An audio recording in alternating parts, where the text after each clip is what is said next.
Welcome, everyone, to the November 10th meeting of the Caneo Open Space Conservation Agency. Would you please join me in the salute to the flag?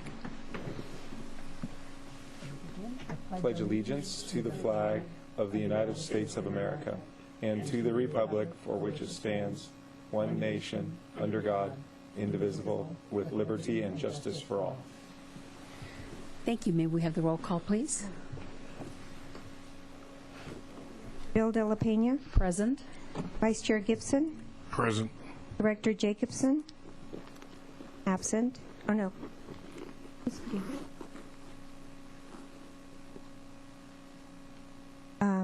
Absent. Director Fox. Absent. Chair Skay. Here. And we have 3, so we have a quorum. I have no cards for public comments at this point in the agenda, so we'll go on to committee reports. And first up is the Trails Advisory Committee and the annual workday report. Mr. Langton, were you going to take that? Actually, I'm going to introduce it. All right. And we have a PowerPoint for this presentation.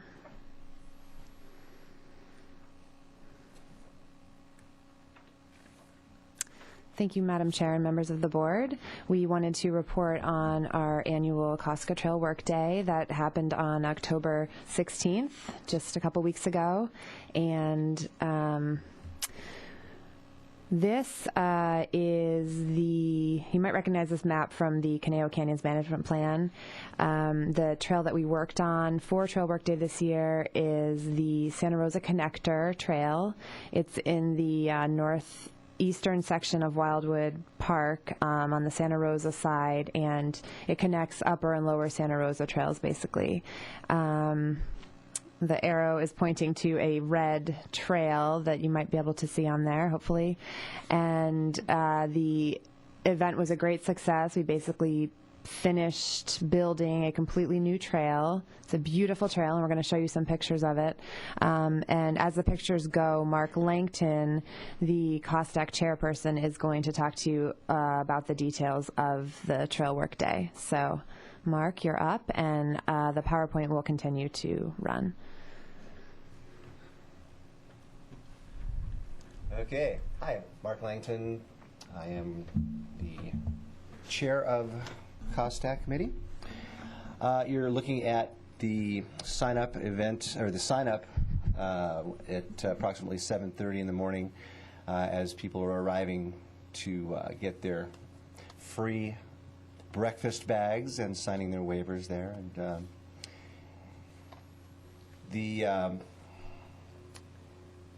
this is a staging area where there were actually 2 staging areas. One started at the upper end off of the Santa Rosa Trail, and that was off of Celeste, Camino de Celeste, and so you're seeing the tools being staged. And the other work area started at the Baseline Trail, which is the bottom trail, otherwise known as the Lower Rosewood Trail, down in Santa Rosa Valley. I'm sorry, Santa Rosa Trail. I beg your pardon. And so there were people from Santa Rosa Valley working, who were part of that community, coming up from Santa Rosa Valley, and there were people working down. And as you can see, there was quite a few rocks in the trail that needed to be removed. Maybe more, maybe less. I don't know. I think a lot of people might have wanted to see fewer removed, and other people wanted to take more out, but there were plenty of rocks to remove. People really don't have a good time doing trail work at all. And you can see the area down below, that's Santa Rosa Valley, very close to the bottom there. And it was a really good turnout. We had nearly, I think it was over 180 people. That's Mark Burley. That's one of the organizers of the group down in Santa Rosa Valley. Like I said, about 180 or more people total showed up. And there are a couple of rangers, one of which is unfortunately not here to experience this with us for knee reasons. And another nice shot of it actually was a perfect day. I think that we probably might have even had more people come out had it been really, really sunny. But in fact, this was a perfect day to work because it was overcast and cool. And as if you've ever been on the trail, working on a trail when it's hot, it's not really that fun. So, but as Shelley mentioned, we did complete the trail. There could probably be a little bit more work to, just little bits and pieces, but for the most part, it was completed. And then afterwards, there is a free barbecue lunch, and among many prizes that were given away in appreciation for people coming out was a bicycle donated by local corporation, Giant Bicycles. Actually, their corporate headquarters are here in Newbury Park, but they feel it's beneficial to donate product to the cause that we have here. So that's the winner of that particular bike that day. And then that's a sign. That's a picture of our brand new banner that we did for this particular event, this year's event. So we've had a few of those out at the trailheads, and that makes a nice presentation. So other than that, it's always a good idea to check with the Conejo Open Space Foundation website and also the Cosca website to find out what trail work is happening around the Cosca property. And we have small mini trail work days throughout the year as well. People can get involved with that. Thank you, Mr. Langton. And you want to just go on to the summary of the recent Cosca Volunteer Corps activity? Yes. This is the first time that we're actually doing this in terms of reporting on the Volunteer Corps, CORPS, programs. And so we've got a little bit of missing information. I know that, for instance, we don't have a report up through August for the Cosca Trail Patrol, but the totals for that up through August, a total of about 45 hours total. And this is just, this is just for the month of August. So actually I've got July and August, which totals 67 hours. So, multiply that out through the rest of the year. We've got a lot of people out there patrolling on more dedicated patrols, and it's a multi-user patrol with hiking, equestrians, and mountain bikes. And then the Trail Watch program through October 2010. And I'm not sure if this is through October or just October. It might be just October, but 24 Trail Watch reports and 46 hours of Conejo Open Space observations by volunteers. I'm thinking that's more like October only. Trail Watch, as you may know, is a very low-key but very valuable service to the Ranger District because they really get a lot of additional information that they sometimes just can't see and be exposed to. And then the Adopt a Trail program, we've got 13 work reports totaling about 18 hours submitted in October. And there's another 5 hours of administration. So on a monthly basis, we're averaging probably those numbers, which really reflects a very strong commitment to all of those three programs in terms of the community involvement. So we're looking really good with those. Questions? Thank you very much, Mr. Langton. Questions? All right, thanks. Great work as always. Thanks. Let's go on to the item 5A, which is approval of our minutes from the July 14th meeting. Been moved. Second. And seconded, and no other discussion. Minutes, let's all in favor of approving the minutes, please say aye. Aye. Those pass. First item on our new items is initiation of the Cosca strategic planning process. And Ms. Austin, were you going to take that one? Yes, thank you, Chair Skay. And I'd like to direct the board's attention to a PowerPoint.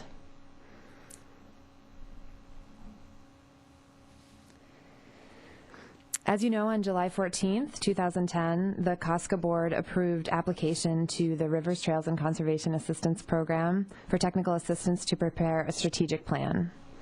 Staff then submitted the application and was interviewed by the RTCA Program Review Panel. Unfortunately, Cosca wasn't selected as a grant recipient. Priority was given to first-time applicants, and as you recall, Cosca received 2 years of RTCA technical assistance for the recently completed Conejo Canyons Management Plan. At the July 14th meeting, the Cosca Board members indicated support for moving forward with the strategic plan process, regardless of whether Cosca received the grant or not.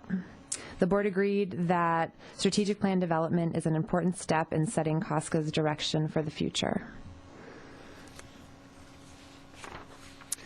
Through the development of a strategic plan, Cosca will identify challenges facing the organization, develop a mission statement, articulate a vision for the agency's future, clarify organizational goals and priorities, and develop strategies to achieve the agency's mission, vision, and goals.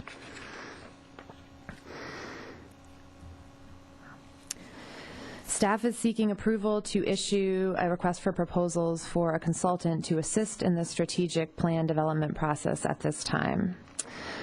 Staff will be highly involved in the plan development, but feels a consultant will add value in terms of process expertise and impartiality.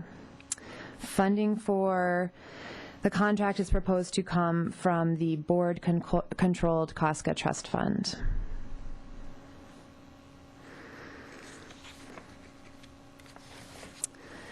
Proposed elements for inclusion in the request for proposals include attending at least one preparatory meeting with staff to gather background information and finalize process details, conducting interviews with key stakeholders, facilitating at least one meeting or retreat with the Cosca Board,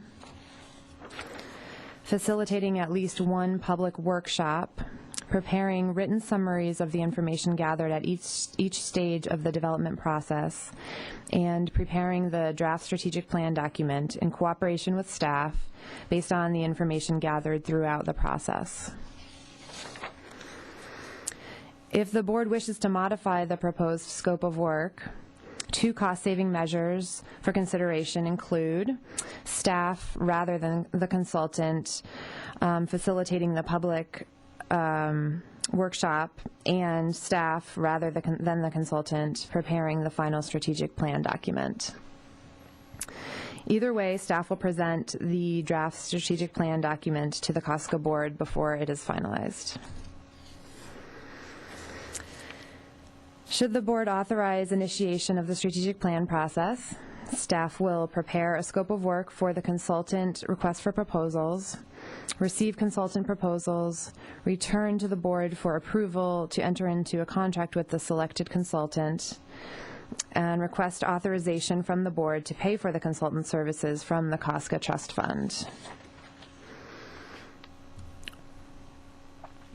At this time, staff recommends that the board approve initiation of Cosca's strategic planning process, authorize staff to issue an RFP for a consultant to assist in the development of Cosca's strategic plan with funding from the Cosca Trust Fund, and provide direction to staff on the scope of work for the RFP.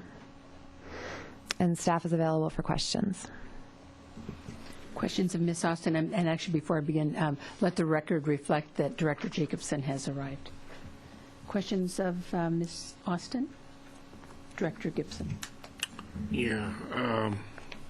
So we were not successful with the grant application for this, and would that grant application have covered a similar scope of work? I mean, were we planning to do the same process? Yes. We were planning to use the technical assistance grant for facilitation of the board retreat or meeting and public workshops, as well as interviews with the key stakeholders. I know the Canary Reckham Park District recently, within the last couple of years, went through a similar process, and we did use a consultant. I don't recall, and I'll ask our general manager if that scope of work included all these elements, but I would support including these, and maybe including as option items in your RFP, the ones that at least get a price, and then bring it back at a later time. I mean, if you get somebody local to conduct the workshops versus have to pay somebody to come in, then obviously it may be advantageous, or it may be cost prohibitive. So I have no other questions. Okay. Mr. Fiedel? Well, and I think I might, I guess, let those Cosca board members that aren't on the CRPD board know that we did do this about 4.5 years ago now. The scope of work that we took as a CRPD was very similar to this, except a little more extensive, and probably that reflects the fact that CRPD probably does sort of provides a broader range of options and services to the public than Cosca. So I think, you know, we ended up, I think, with 7 public meetings, and this really talks about maybe 1 or 2. So it's more limited in scope, but I think certainly it's certainly a good start for getting a RFP together and getting a sense of what it might cost to do this with a facilitator. Did staff prepare our plan, or did the consultant do it? Really, it was actually collaborative. The consultant, having done it for many different rec and park agencies, was able to kind of do a framework based on what he had seen with other agencies and kind of help steer us in directions where we were maybe struggling. But he, a good facilitator, will let the agencies themselves struggle with some of the questions. You know, they don't want to give you a cookie cutter answer, and so it requires this board and the staff to really struggle with some of the questions about what should Cosca's mission be, where do we want to go, and so, you know, it requires us to work, and the facilitator is just that. They try to nudge and encourage us along. And having worked with that facilitator, and also a few years ago in the open space district for the county, we had a facilitator as well. And I think that is a very worthwhile effort to have that facilitator, especially in a public venue, work that way. I know we used, I think we used Brent Ives for this, but we also used Michael Demick as another facilitator, and that plan that we articulated from the Ventura County Open Space District was about a year-long process that we went through. So, Okay. Any other questions of Ms. Austin? Director Bill De La Pena. Thank you. This technical grant that we were hoping to receive, what was the amount? It was technical assistance for a year from the Rivers Trails and Conservation Assistance Program staff, and they have, so it wasn't actually monetary at all, it was just technical assistance, so they give us their time and their expertise. Okay, and when we applied, were we aware, before we applied, were we aware that they have a preference to give priority to those who have not received assistance before? We were not aware of that, and I think they're receiving more and more applications as people hear about the program, so that wasn't necessarily their practice until this year. When, at the time of the application, did we have a plan B in case we wouldn't get the grant? This was the plan B, to come back to the board and request. Okay. And what is, and we've been discussing this, but is there any estimate in terms of how much this consultant could cost? No, not really. We wanted to come to the board and see if this was even a process that you wanted to initiate. And so then we will go and get quotes for the cost of the process. I would say, I mean, based, yeah, I don't know. I'd be hesitant to even put a number out there because if we do decide to go for an RFP process, that's how it'd be sorted out, and it could be very inexpensive. Right. Or it just depends, or you can get people or firms that would apply that would have a really high amount, and then that will, of course, will be self-limiting. Right, and kind of along the same lines of what Director Gibson was saying, we can have the proposals come in so that each of the items is broken down into individual costs, so the board could then choose which of the elements of the scope of work you wanted the consultants to do and which you wanted staff to do based on cost. But staff is fully prepared to do this without a consultant? No, we're Not at not. all? Basically, it's up to the board to decide what you want our priorities to be. As you know, we have very limited staff with a lot of open space to manage. So we feel like it's a much more efficient process to use a consultant, and the consultant has the expertise in facilitation, in the whole strategic planning process that staff does not have. So. Okay. And how much time is this process going to take? And not only in terms of actual time, but staff time as well, to go forward with the recommendation tonight? We don't know yet until we were to meet with, choose a consultant, meet with a consultant, and kind of work through the process, work through laying out the process, how long it would take. I mean, between now and, say, when you are ready to receive RFPs, how long might that take? If year? When we're ready to receive RFPs, no, I think 6 months. Okay. Maximum. I think that we would, if we had approval tonight to issue an RFP, then we would start with the process right away and hopefully get proposals back within 2 months. Okay, and when that comes before the board again, we would be able to still decide whether to go ahead with that or not? Yes, or just absolutely. cherry pick certain items? Yes. Off that list? Yes. Okay. All right. Thank you. All right, any other discussion? Well, actually, we need a motion before having more questions now. Director Gibson. I think the process that staff outlined here is a good process because one of the benefits of using a consultant is to allow them to come in and sort of elaborate 2 or 3 different processes and give us the details of what that's going to entail. I mean, we've outlined here some parameters, but I would expect to see back, and I would want our RFP to articulate in such a way that, okay, tell us how you would handle this given these parameters. And do that in both specific terms as to what the process is, as well as how long they think. Is this a 3-month, a 6-month, a year? What's it going to take? Also ask in that RFP what they think from a consultant standpoint, if we're paying for that, what they think they're going to need from staff, and identify those items so that we can then have an idea as to what staff involvement and time is going to be. I mean, it's sort of, you've got to be a bit careful in doing this because you could end up doing a lot of the footwork for a consultant in thinking you were going to do that, or they were going to do that for you. So I think going out with this process and then seeing it come back, and then having the staff digest what this is, and we can hopefully get enough responses that we can have more than just a couple very similar approaches to choose from, will allow us then to decide whether or not we want to embark on that kind of expense. And so from that standpoint, I think the involvement now on a limited basis to put an RFP out and see what we get as a response would be advantageous. So I would support that, but then again, as Ms.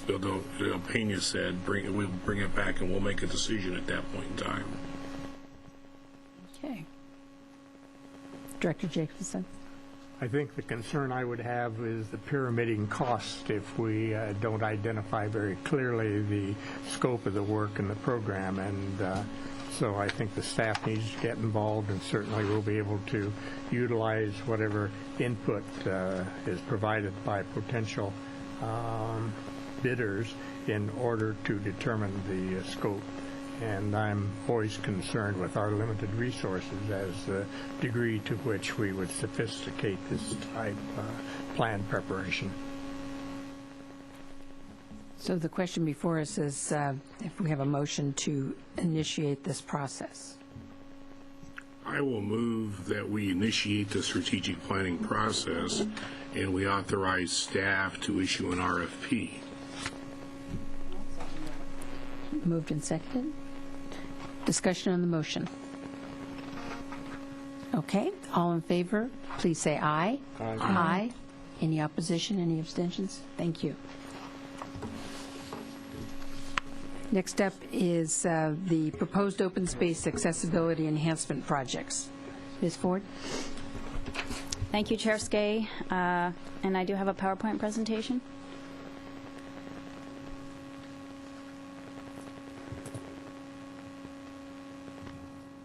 As the board may remember, in January, board members directed staff to look at ways to enhance accessibility to Cosca open space and trails. So in response to that request, staff had prepared an informational item for the board for the last board meeting, which was the July Cosca board meeting.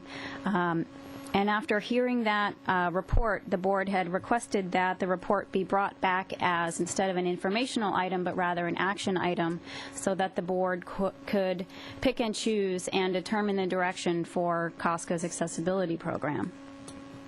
So the report I'm going to present is essentially the same information that you heard in July, with a bit more information on the expected costs, so that the board can make some decisions on these projects. As I did mention at the July meeting, United States Access Board recently released, well, actually in October of 2009, draft final accessibility guidelines for outdoor areas. These guidelines will only apply to federal land when they are in place, which should be very soon.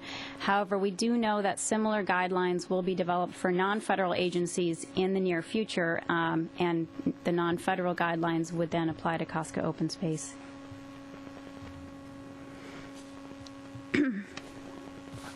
So in the meantime, and knowing that future outdoor accessibility guidelines are coming down the pipeline, the Cosca staff has proposed 3 low-cost projects that we can implement to improve accessibility in Cosca open space. The 3 projects are, and I will explain a bit more about them in a moment, removing barriers to trail entry, providing objective trail condition information in order to allow trail users to make informed decisions about which trails they want to use, and also seeking input from community members in a formal process. The first project is the installation of accessible trail entry structures. In 2009, the Rangers installed an accessible trail entry structure in Wildwood Park in order to test the design. And I do have a picture of that to show you in a minute. This year, we do plan to install several similar structures in the Lang Ranch and the Los Robles open space areas. And these accessible trail entry structures will be constructed by the Rangers during their regular work duties and with in-house supplies. So essentially at almost no cost. If the expanded test of these accessible structures is successful, and by that meaning that we don't see an increase in off-road vehicle use after we install these structures, we would then plan to install additional structures in future years. This is a photo of the accessible structure that is currently in Wildwood Park. The larger area on the blocks of wood on the top are served to prevent motorcycle and ATV handlebars from being able to pass through. However, a wheelchair can pass through the structure. The second project proposed by staff is to cooperate with volunteers to begin the Universal Trail Assessment process, otherwise known as UTAP. The UTAP process is a method of collecting and sharing objective data about trail conditions. This means trail grade, trail width, cross slope, trail surface type, and length. And perhaps it wasn't clear at the last meeting that Cosca is in no way obligated to make any changes to our trails as a result of the UTAP process. UTAP is simply a means of gathering and sharing information about the existing trail conditions and making that information available to the public so that at home from their own computers, or if they're at the trailhead, they can determine whether their abilities match the conditions of the trail. And so currently, accessibility enhancement projects are not planned by staff in association with the UTAP process. It's simply a data gathering process. To collect UTAP data, there are two possible methods. The first method is the manual method, which requires a team of about 3 to 5 people, and the cost of implementing that process throughout all of Cosca's trails would be a range from about $2,600 to $4,600, and I'll explain a little bit more about those costs in a moment. The other way to do the process would be the automated way, which only takes one person, and would cost a total of $10,000. Once the UTAP data is collected, we would plan to post the information in a summarized format at our trailheads and on our website.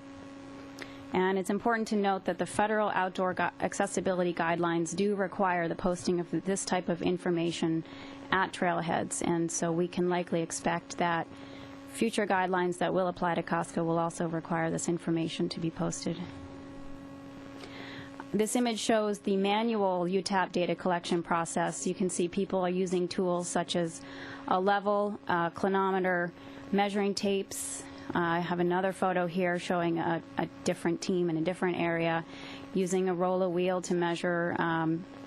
And so the data is recorded manually, usually on a clipboard.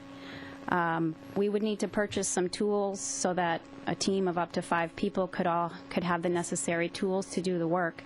The cost would be, and we would also ideally purchase the software which facilitates the processing and synthesis of the UTAP information. And that completely manual method would be about $2,600. If we wanted to purchase an outdoor laptop, so to allow the teams to enter data directly into a laptop in a spreadsheet in the field, that would be approximately an additional $2,000 for an outdoor rugged laptop to do that work. So in that case, which would save a step from transferring data from a clipboard later to a computer, which would require another person, that would cost approximately $4,600.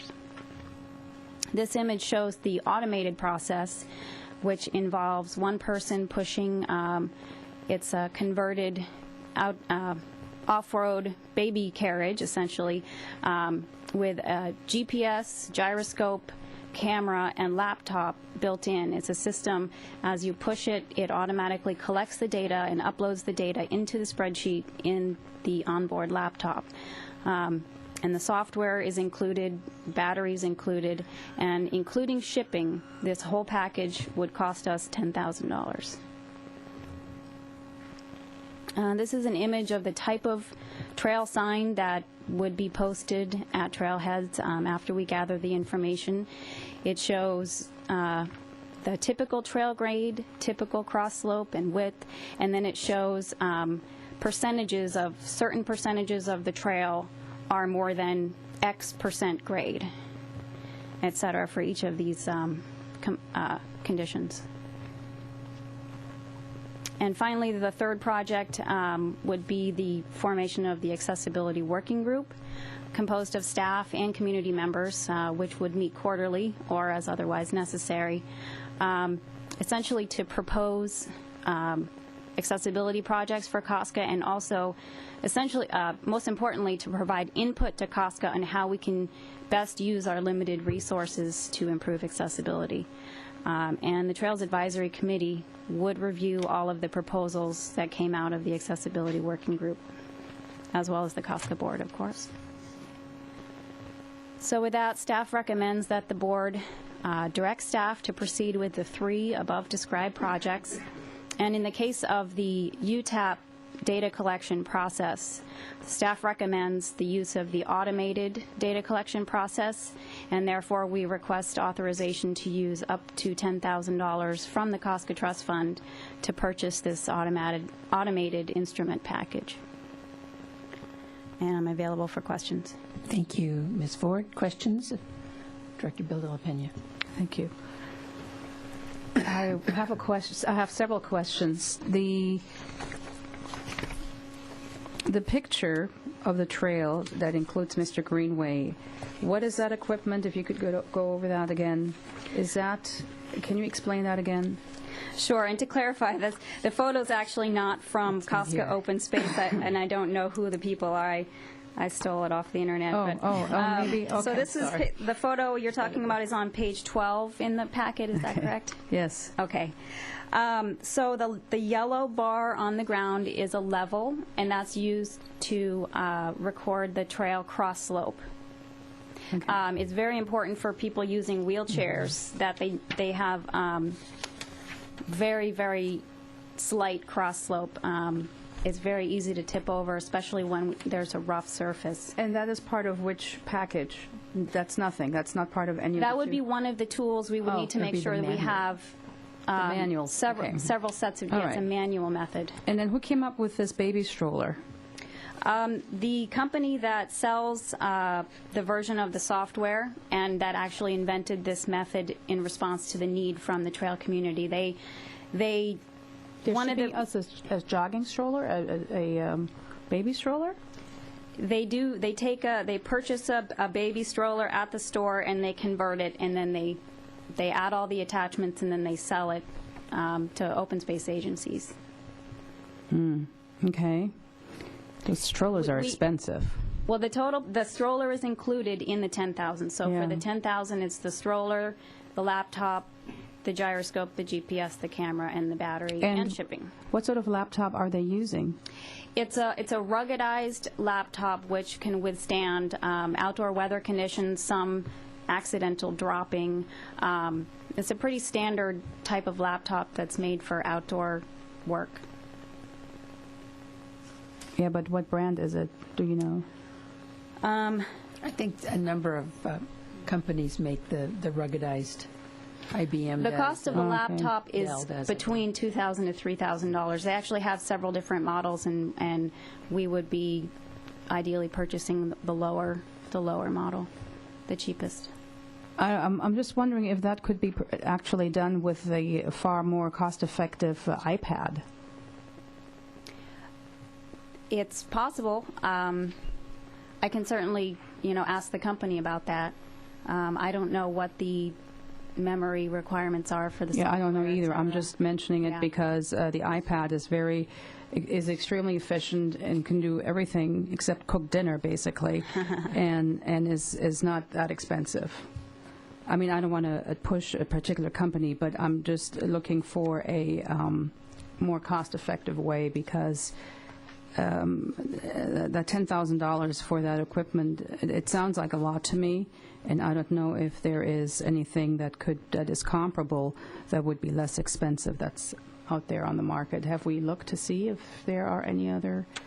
I had not, but I do know that the components of their system can be interchanged or can be purchased separately. So, for example, if you think you have a better design for your own baby stroller, you can purchase everything else and use your own stroller.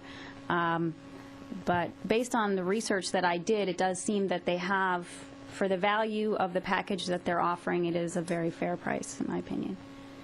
Okay, yeah, what would be helpful is to see other comparisons to other products that may be out there on the market rather than just presenting us with one product and one price, so we could see for ourselves Is that possible? Is this time sensitive? Not necessarily. I do believe that this is the only company that is selling this type of automated trail collection system as a package, because it's, as you can guess, it's not a highly in-demand service. But in terms of your question about the laptop itself and can that be exchanged with a lower cost option, I can certainly ask the company about that. Okay, I think that would be helpful. And let me see here. And I thought we had established a group of sorts, an ad hoc committee to deal with accessibility issues.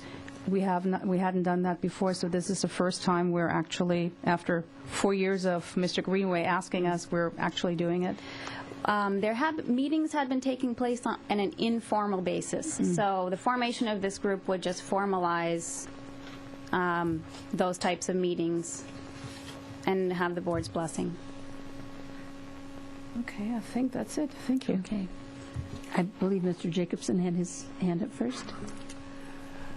When I look at the alternatives that have been proposed in your memo, I guess one of the concerns I have is the accuracy and consistency that we would receive with a lot of different people who are utilizing and interpreting what needs to be done to accumulate and document this data.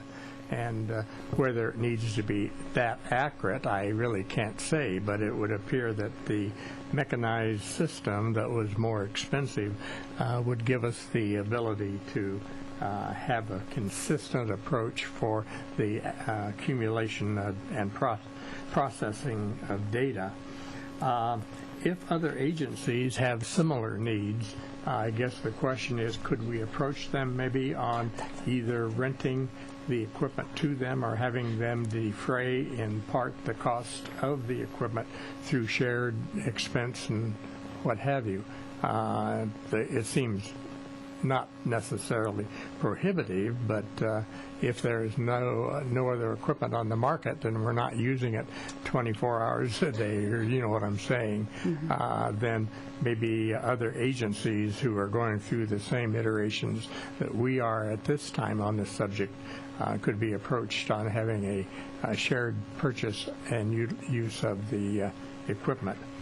Otherwise, I would tend to favor, in the absence of having any alternatives presented to us at a later meeting, the use of the more expensive equipment to accumulate our data.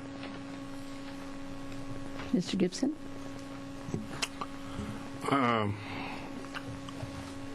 As I look at this, there's two parts of the proposal that I've got no problem with. I think, yeah, we definitely need to start moving on the installation of accessible entry structures, and I'm all for, if we haven't done it, and I'm surprised, as Claudia indicated as well, that we hadn't done it, the formation of an accessibility working group. We're not as excited about moving forward yet is yeah, there are federal guidelines out for federal lands, but there's nothing out for us. So conceivably, the guidelines could be the same. Conceivably, they could be less restrictive or more restrictive. So at this point, I would suggest that we not invest a lot of money into a piece of equipment, and I'm not sold on the piece of equipment at all. Until some sort of guidelines, even in draft form, come out, because a federal agency will put draft guidelines out there for comment and consideration long before they establish anything. As far as, whatever process we do, this is not any different than our building inspectors going out with the smart level and checking sidewalks. I mean, if you look at it and they go out with a smart level and do that, and we're able to do that, and you look at rise and run and everything else, and that's done manually. The consistency of data, people are trained to do that. I think I'm all for the right tool for the right project. It makes the job get done right. And I think the right tool already exists without making a $10,000 investment. And if we need to go out and make a smaller investment, and I think one of the things that maybe even we could get out of the accessibility working group is a little bit of input from them, looking at this, looking at the manual process, doing a little bit more research if we need to, waiting for the guidelines to come out before we make any investments. I'm very leery in my business. Our noise people, our biologists, we don't take computers to the field. It just doesn't work, even when you buy rugged computers. You collect the data in the field, you bring it back to the office to process. As much as I've seen rugged laptops and smart laptops, it doesn't increase productivity. It actually enters more errors into what's being collected. It's easier to look at the data and process the data back in an environment where you're used to looking at data as opposed to collecting data. So trying to simplify the process and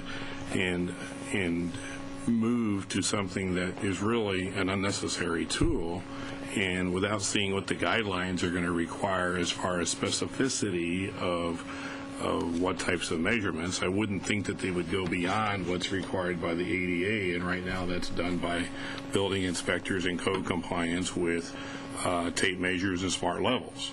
So I would support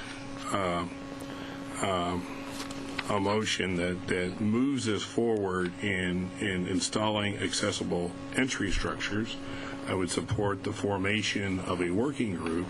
And as we talked about earlier, when we talked about the strategic planning process, we are an agency that has limited dollars. So I'd like to see our dollars go to those areas first, and then when we have to comply with something down the road and we know what it is we have to comply with, then make a decision then how we're going to comply. Thank you.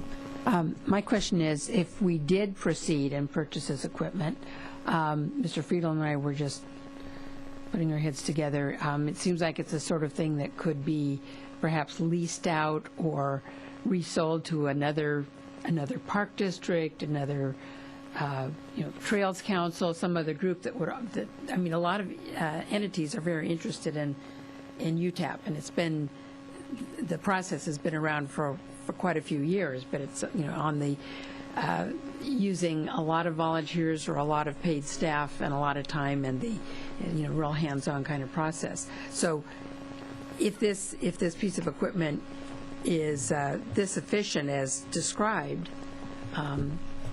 maybe you see any possibility that we could actually get our money back in some form?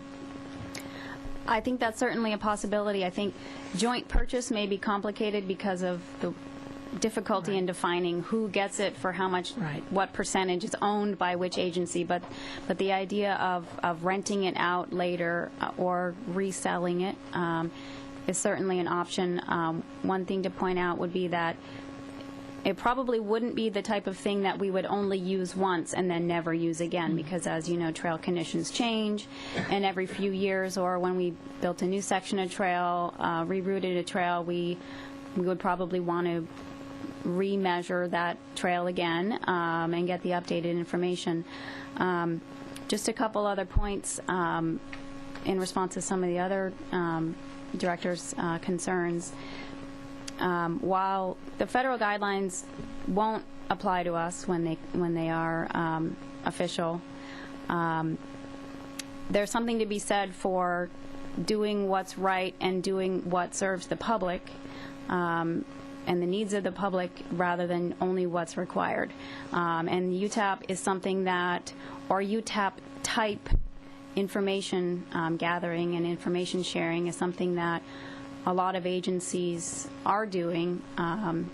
It's something that certainly enhances the public's knowledge about our trails, and I understand that agencies that have done it also find that it's useful for their own trail maintenance purposes. It's a great way to have a detailed inventory of the trails, to be able to identify sections that may need some work in terms of regular maintenance, etc.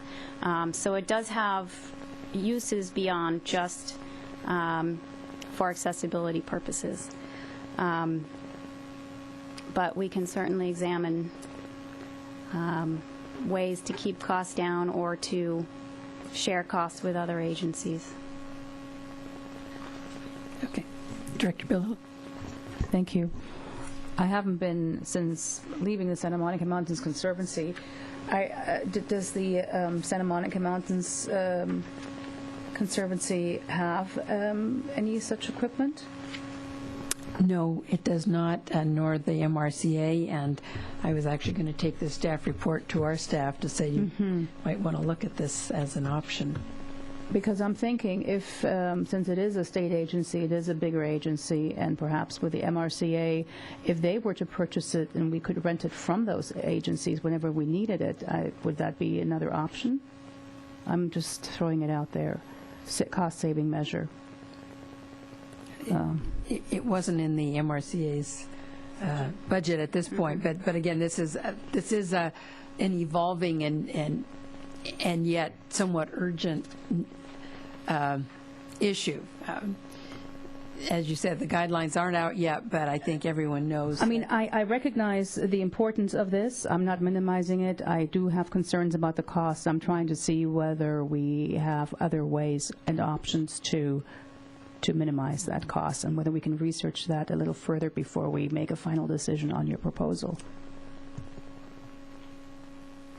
Any comment on Just the a final timing? comment before any motions are made. Just staff does recommend the automated device only because, as you know, we have the limited staff, limited ranger time. Groups of 3 to 5 volunteers take time to train, take time to supervise, and the data that's collected manually and then that needs to be entered later into a spreadsheet takes a lot of time from a person to do that, and then from a person to synthesize it. The automated system provides efficiencies because requires only one person. We could complete our trail system much more quickly and with using less staff time.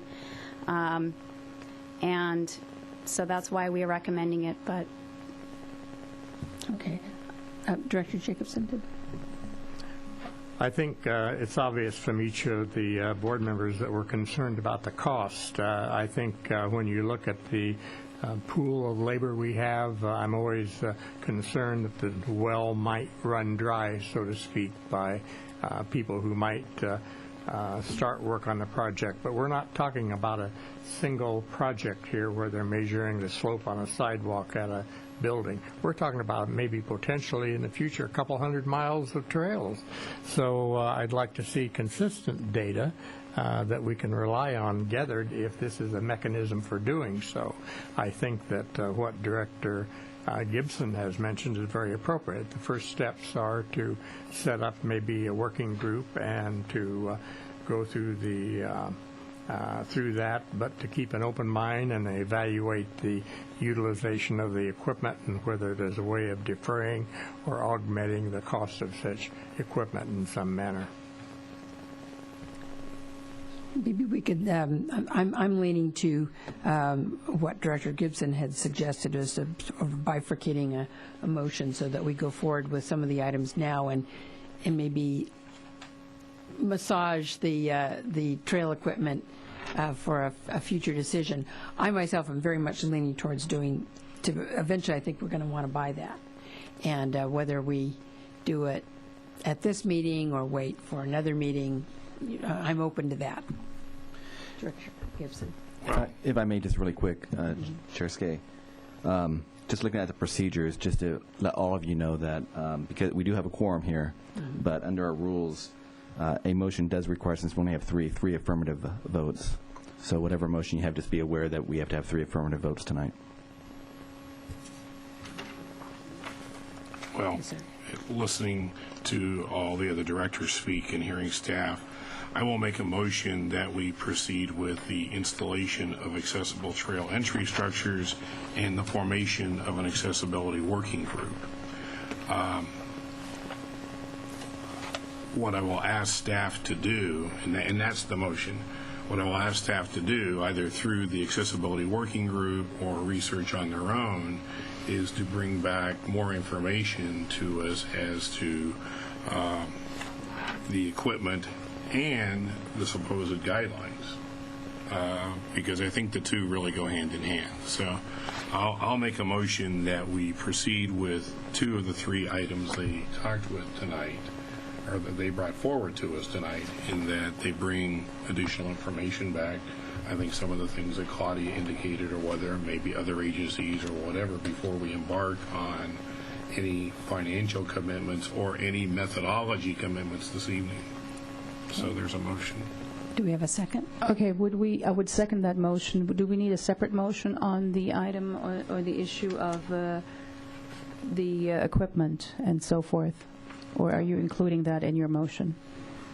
Well, the motion authorizes them to implement the accessible trail entry structures and form the group. I don't know if we need a motion for them to continue to do research at the staff level on the equipment. Yeah, that would just be a direction. That is correct. That would just be direction, so. Correct. Okay. And that would include additional research to compare it with other products and other options such as leasing or perhaps a joint use with other agencies. Okay. I would second that. Okay. Any discussion on the motion? All in favor, please say aye. Aye. Any objections or abstentions? No. Okay, that carries. All right. Next up is our meeting schedule for year 2011. And Shelley, Ms. Austin, you have proposed meeting dates that we have in our agenda? Yes, I do, and I have a very brief PowerPoint. But as you know, the regular meeting time for the Cosca Board is 6:30 on the second Wednesday of every month, with special meetings as needed, and the proposed dates for 2011 are January 12th, March 9th, May 11th, July 13th, September 14th, and November 9th. And I move that we approve the schedule. Second. Been moved and seconded. Any other discussion? All in favor, please say aye. Aye. No objections. All righty. We should mark our calendars then. And finally, we have the amendment to the Cosca Conflict of Interest Code. Ms. Ford? Thank you, Chair Skay. If I could direct your attention to the screen.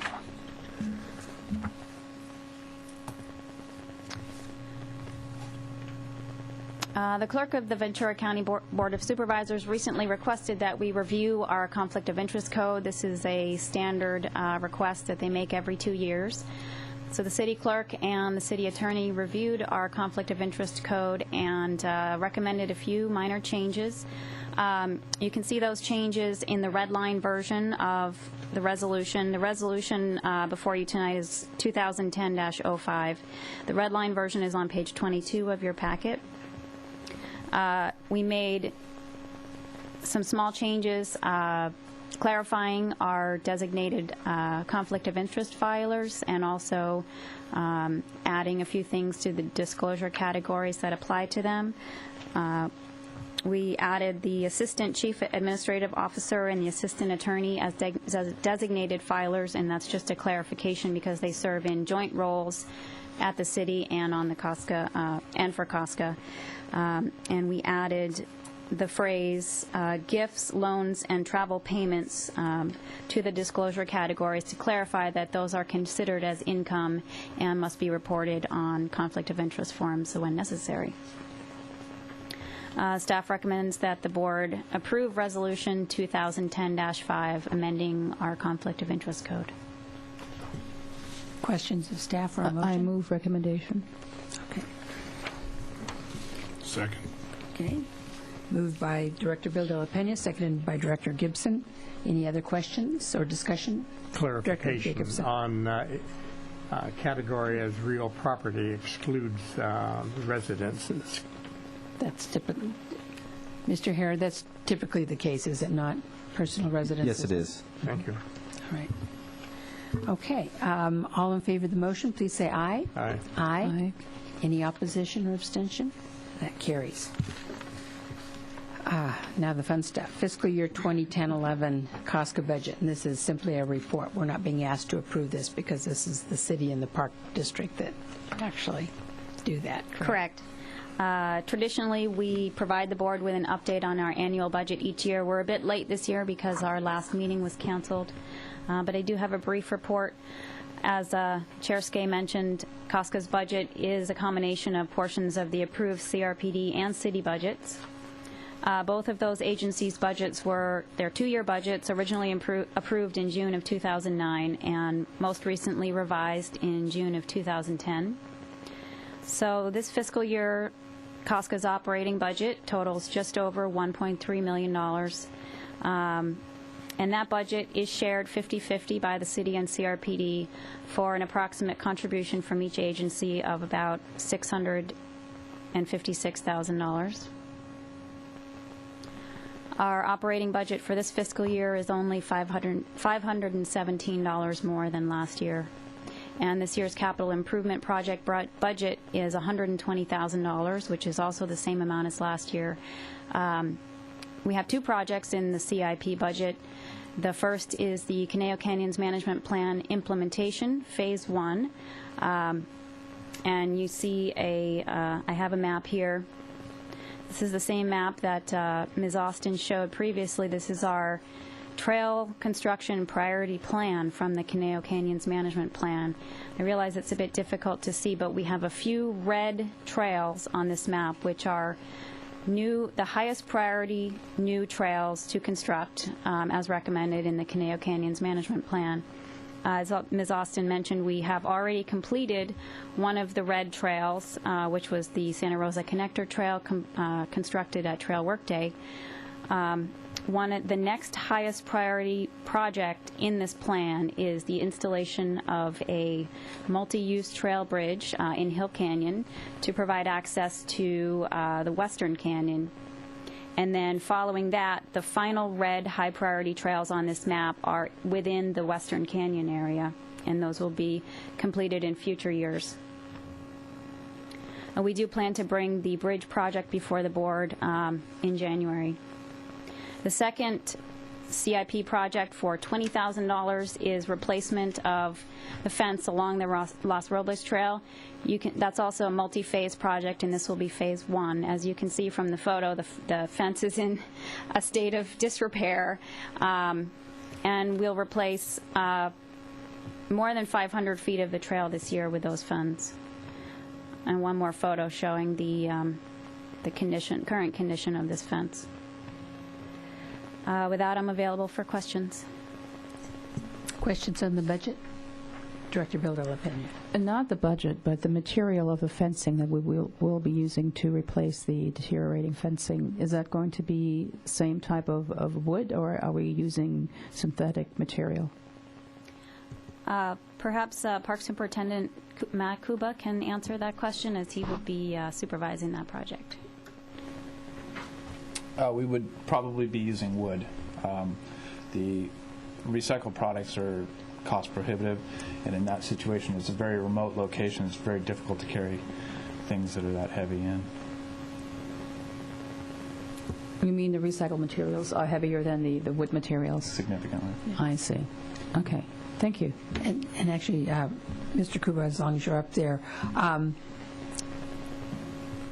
the fencing is already there, and it was obviously installed for a purpose. Was it to keep people out of an adjoining private land, or to keep sensitive resources from getting trampled by trail users? It is adjacent to private land, and so keeps traffic both ways. Thank you.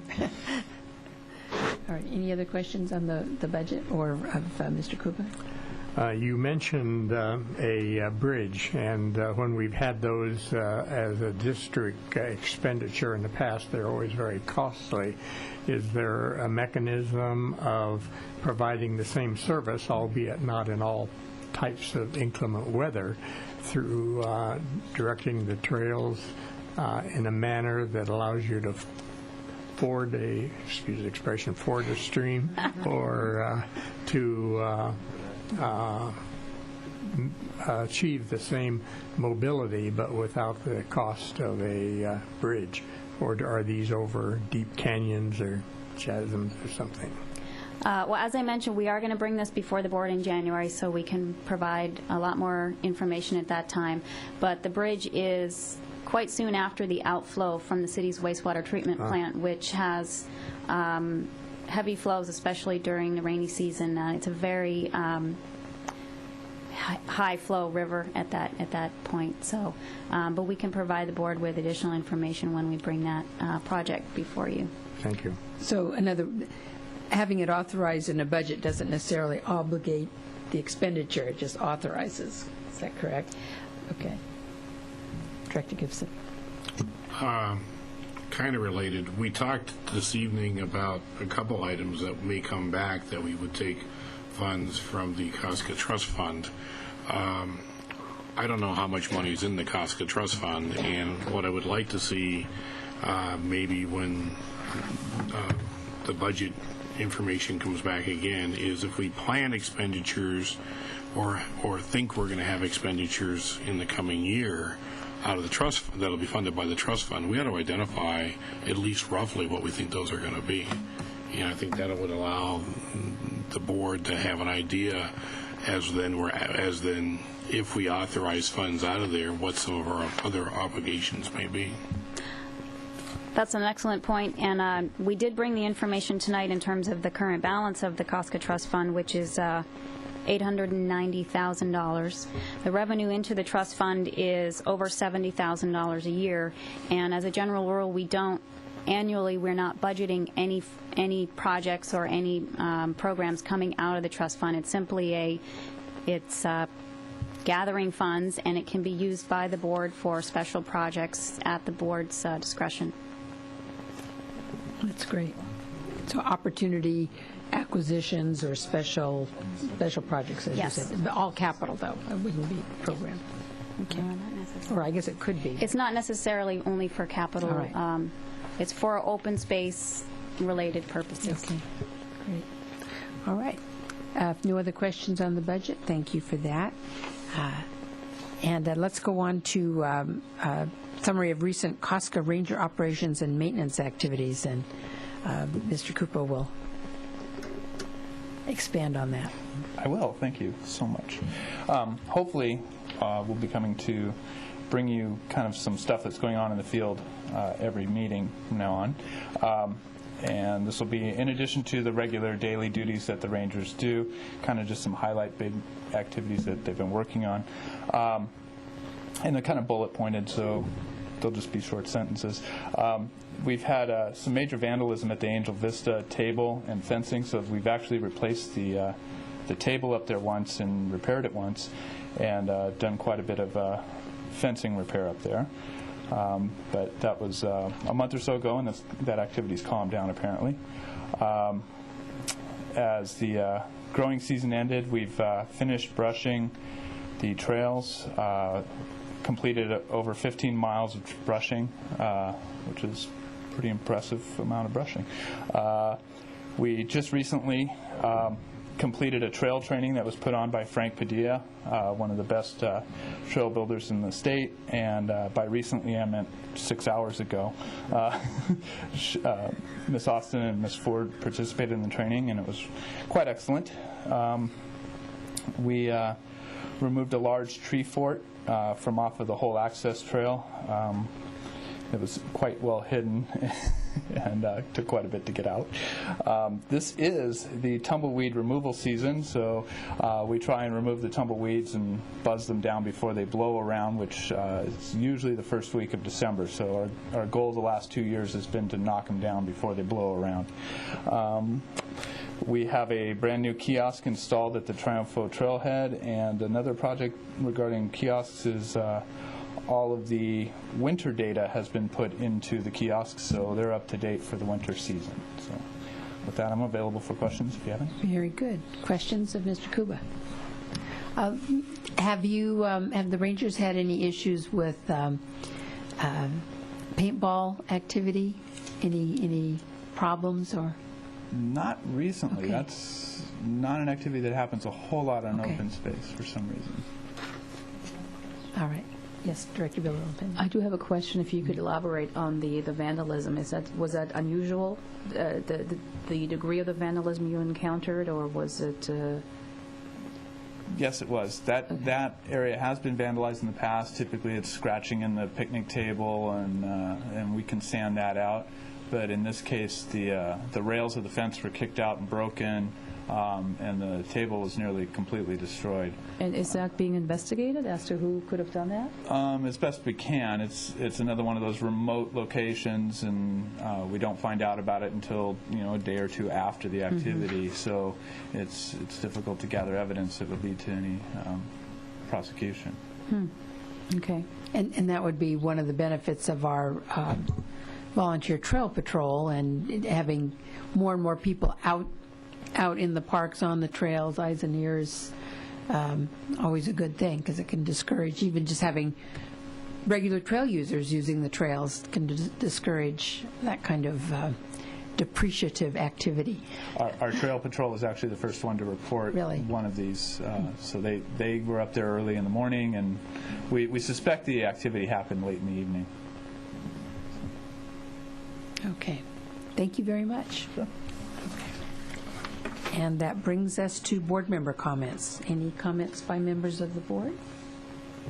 Hearing none, we will adjourn to our next scheduled meeting, January 12th, in this same room. So thank you all very much, and happy holidays upcoming.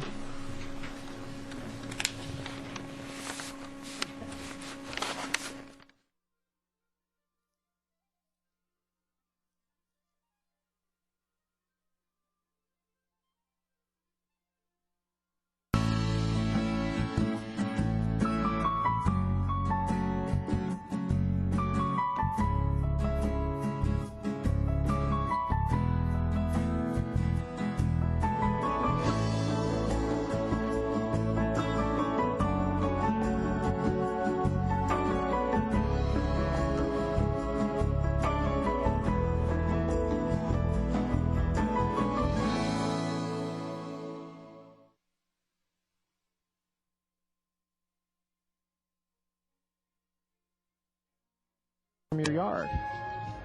One method that you wouldn't have thought of is a simple porcelain chip like this. Best way to avoid being a victim of this kind of crime: lock your car, but also remove the valuables before you go inside. For more information, contact our Crime Prevention Bureau at the Thousand Oaks Police Department. Thank you.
know what we're talking about. We're talking about a fireman's ball. So anyway, the guys wanted the ball was coming up, and they wanted some girls to sing and dance.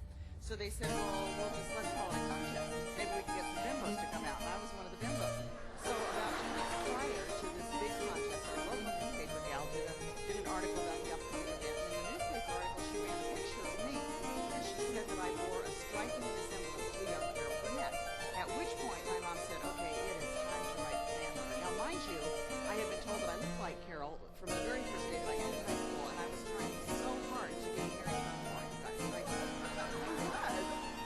I wore my little capris, and I had my little flip, and then I cut my hair really short. And everybody said, oh, you look exactly like Carol Burnett. So I wrote her the letter. I told her that I would love to meet her one day. I enclosed my little letter, my picture, so she wouldn't have some sort of nut basket. I mailed it off to her. She said she got this letter 2 days prior to the big contest, and what she did was she took my dad's name out of his paper, she put this up in the local paper, and she called it school. And to this day, people say, well, I picked up the phone and said, hello. She said, hi, this is Carol Burnett. And I couldn't speak. I mean, nothing was coming out of my mouth. So I picked up the phone to my mom, and she said, no, I don't want to talk to you. I want to talk to Vicky. Just put her back on the phone. Tell her she doesn't have to say anything. All she has to do is listen. She said, I want to come and see this contest you're going to be in. She said, I'm very pregnant, so I would prefer not to be seen. So I want you to get me 2 seats way in the back. I'm going to sneak in and I'm going to sneak out, and I'll call the school police and we'll watch you all that career, sweetie. And I thought, well, this lady's out of her freaking mind. So I went to the guy who's in charge of the contest. I said, I need 2 seats way in the back, and please don't tell anybody it's Carol Burnett. And he said, yeah, right, Bimbo. So the night of the contest, I'm standing backstage, and I'm thinking, is Carol Burnett really going to tell me this at Hollywood Park? That's where it was, you guys. It was at Hollywood. You know the racetrack, Hollywood Park? She tells a very funny story about coming down the freeway with her husband. What the hell is she, a jockey? And she said, you know, I'm pregnant. I have a hunch. Just said, don't be here. So sure enough, here she comes into the Miss Fireball contest, and she is indeed like 14 months pregnant. She's wearing this big old huge red cape, and she's got on a butt-ugly black turban that is mushed down way over her flingy red bang. She's very incognito. She looks like a weevil. Remember weevils? Do you remember weevils wobble but they don't fall down? That's what you look like. She's like a giant red weevil. Anyway, she watched the contest. I won the contest, at the end of which this fellow who had promised not to say a word got up on stage and said, we have a very special guest in our audience this evening. I'm thinking, well, this is great. This guy's going to be like would she be kind enough to come up on stage? No? Well, she was, and she did, and I cherish that photograph to this day because, very frankly, it's hard to tell which one of us looks stupider. Carol in the butt-ugly black turban or me in the gold fire helmet. It was my crown, you guys. It was a gold fire helmet. I still have that fire helmet. My husband Al wears it sometimes when we play a little game with the fire helmet. Santa's coming, huh? We're all excited about Santa. Who here can tell me the real identity of Santa Claus? The first person who can tell me correctly the real identity of Santa Claus will receive this beautiful Jesus is dear to me yo-yo.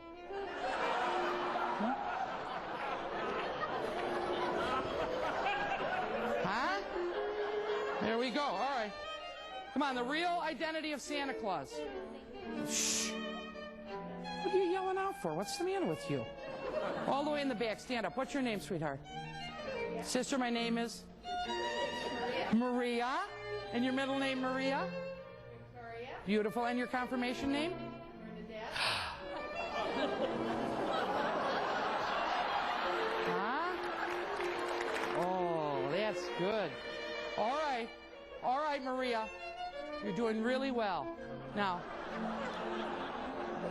can you tell us who, the real identity of Santa Claus? Sister, the real identity of Santa Claus is fake Nicholas. Very good. Come on down, get your prize. Very good. All right, don't clap for that. That is basic, basic, basic. Come on. Santa Claus his real identity is Saint Nicholas. That's right. Come on, sweetheart. Take your time. There you go, honey. Thank you, sister. All right. Okay, Santa Claus's real identity class is St. Nicholas, who was a real saint that lived during the 4th century. St. Nicholas was one of the people who helped write the Apostles' Creed. That prayer was written at the Council of Nicaea in 325 AD. St. Nicholas was there. Legend has it, he even brought the eggnog. Huh? No, I'm only kidding.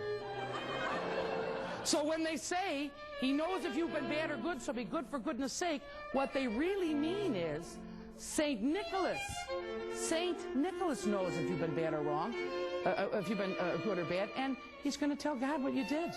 See? But he really loved children, St. Nicholas. Loved them and often gave them gifts. As a matter of fact, to celebrate his feast day, parents often give their children gifts. Then, St. Nicholas moved to the United States. He changed his name to Santa Claus. He got signed up for several lucrative commercial endorsements. Coca-Cola, Kodak, Norelco. Huh? Oh, yeah, this is true. Now, listen. We've got a lot of material to cover tonight. The nativity is a very, very broad subject, all right? So, who wrote this on the board? Huh? Who wrote this time to party? Time to party.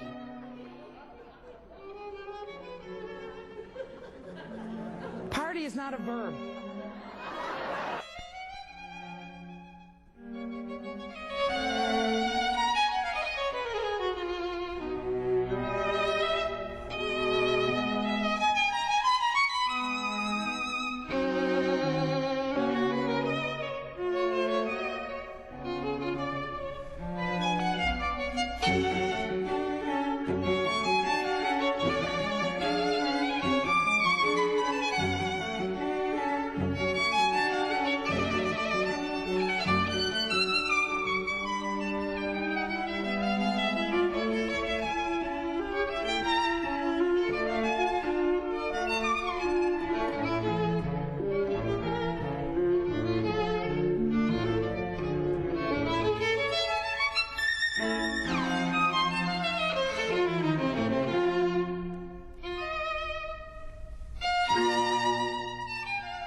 Funding for this program is provided by Annenberg CPB to advance excellent teaching.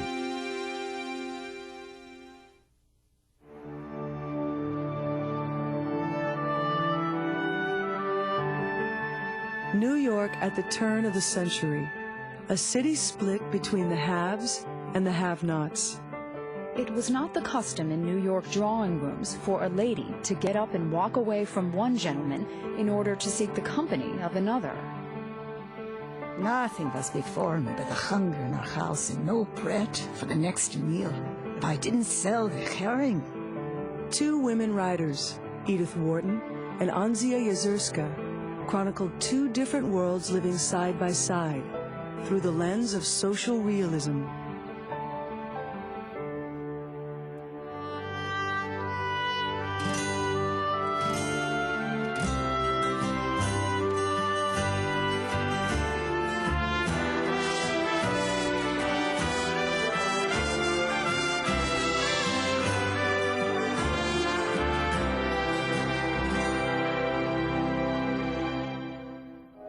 After the Civil War, America began to experience a new industrial revolution.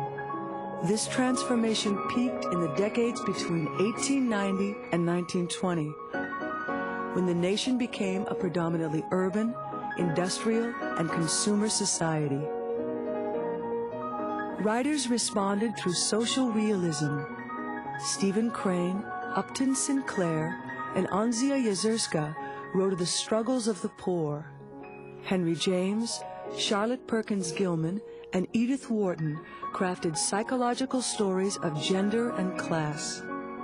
The era began as a Gilded Age, a time when extreme poverty coexisted with excessive opulence.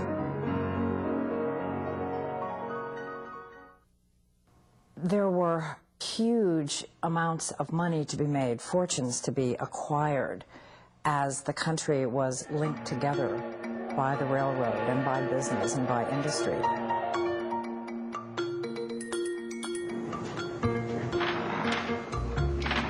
The coming of a technology after the Civil War, which allowed you to dig deeper, build higher, and dream bigger dreams, really took those major cities and made them magnificent. The new rich in New York were able to build their mansions along Fifth Avenue. They were able to build their enormous summer cottages in Newport. It was a marvelous time for people who liked to spend money and to live very well. The Gilded Age produced a powerful new class in America with new ideas and fabulous new wealth. The old money class had to make room for the new tycoons, names like Vanderbilt, Carnegie, and Rockefeller. After the Civil War, you have this coming together of the old landed aristocracy, the people who had made their money in the 18th and early 19th centuries, who are well dug in those old neighborhoods. And these new people with new ideas, imagination, the new technology to change everything, including the very face of these cities, and no obligation to anybody who's been there before. The new American cities offered the promise of new opportunity in a new world. New York certainly was the magnet, the place that people had heard about. The early immigrants sent back glowing reports of a golden land where there were possibilities for employment and for improving one's way of life that were very attractive to people living in very oppressive conditions back in Eastern Europe. With the rapidly shifting structure of class and an influx of immigrants came competing social and political ideas. This is a time of enormous political ferment. We have utopian socialism, Fabian socialism, communism, the roots of fascism. Every imaginable kind of political ism is knocking heads in the streets of Western Europe. We have anarchists throwing bombs at czars. We have an enormous turmoil as to what the party system and the political fabric of America is going to be. In other words, this is a whirlwind which can pull in writers very, very easily.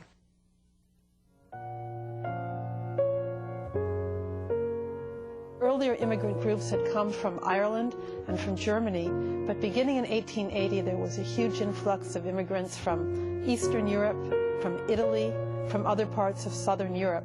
And among those millions of immigrants were about 1.5 million Jews from Eastern Europe. At the end of the 19th century, to be truly white, to be truly accepted as American, didn't merely mean a white skin. It meant no accent. It usually meant Anglo-Saxon heritage. From some points of view, even the Irish weren't white, no matter how good their English was. Certainly, East European Jews were a long way from gaining any kind of acceptance as white Americans. The contrast of class created a deep chasm between the haves and the have-nots. Nowhere was the economic and social contrast more striking than in New York City, where a few city blocks separated wealthy socialites from starving immigrants. Followers of Charles Darwin applied his theories to human society, preaching survival of the fittest. Darwin, of course, was writing that only the fittest would survive. And so you had novelists suddenly saying, we shouldn't be romantics anymore. We should be realists. We should be investigating what is causing these changes in the society, what is causing so much poverty as well as so much wealth.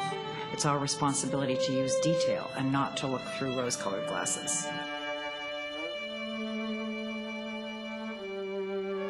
Social realism is the effort through art, particularly through literature, but also through painting, and one might even say to some extent through music, to represent the reality of the world in which we live from the point of view of a social conscience and with the ultimate goal of social action.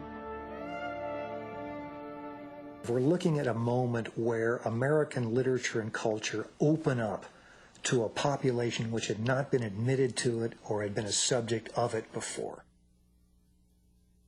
Two New York women, Edith Wharton and Anzia Yazurska, both criticized the constraints of class in American society. Rejecting the traditional expectations for women, they created a new voice in American literature. While Yazurska wrote of the struggles of poor immigrants, Edith Wharton opened a window into Manhattan high society. Edith Wharton lived an utterly fascinating life. Born during the Civil War and dying on the eve of World War II, she lived through an enormous number of changes, both in her own private world and in the world at large as she knew it. In 1862, Edith Newbold Jones was born into the world of the idle rich. Her parents came from a colonial family who made a fortune in shipping, banking, and real estate. As a child, Edith split her time between Manhattan high society, sojourns in Europe, and summers in Newport, Rhode Island. In 1879, she was introduced to New York society as a woman with money and available for marriage. 6 years later, she agreed to marry Teddy Wharton, a gentleman of leisure. Edith Wharton's social set was small and exclusive. She wrote about it with intimate knowledge. Wharton described her world in her novel, The Age of Innocence. The world of the fashionable New York hotel, a world overheated, overupholstered, and overfitted with mechanical appliances for the gratification of fantastic requirements. Through this atmosphere of torrid splendor moved wan beings, as richly upholstered as the furniture, beings without definite pursuits or permanent relations.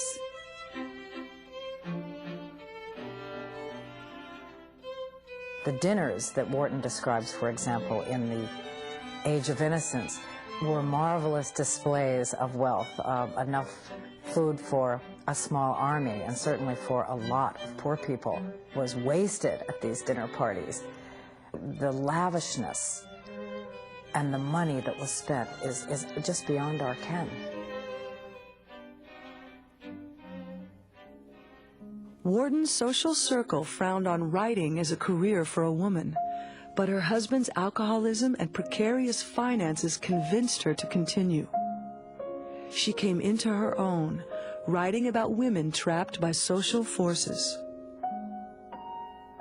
Edith Wharton is, in some ways, a classic modern writer in that she's both inside of a privileged social situation and outside. We get an awful lot of our best writers from that excruciating condition of belonging and not belonging.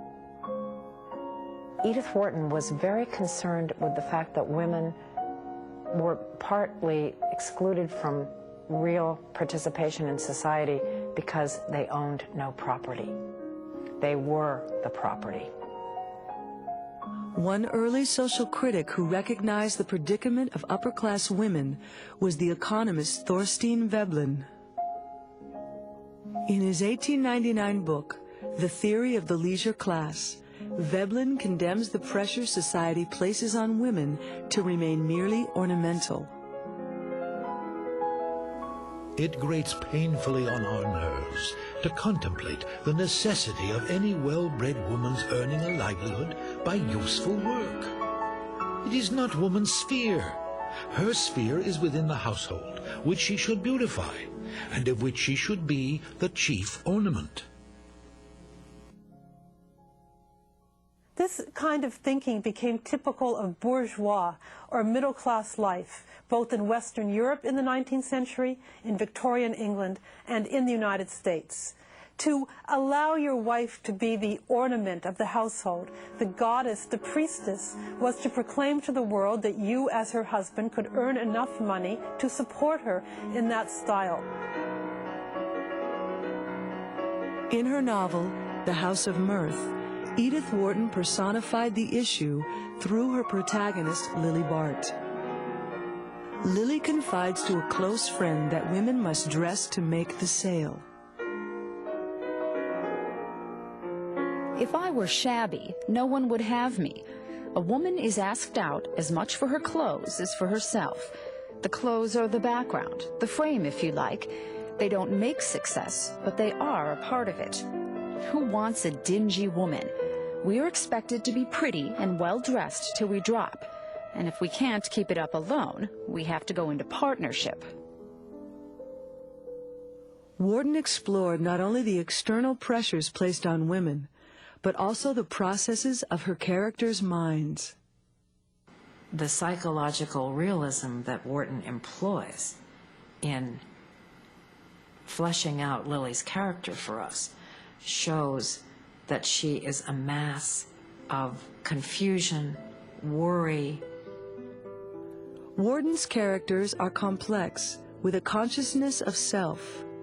Her writing was influenced by the newly emergent ideas of psychology and internal motivations, ideas popularized by William James.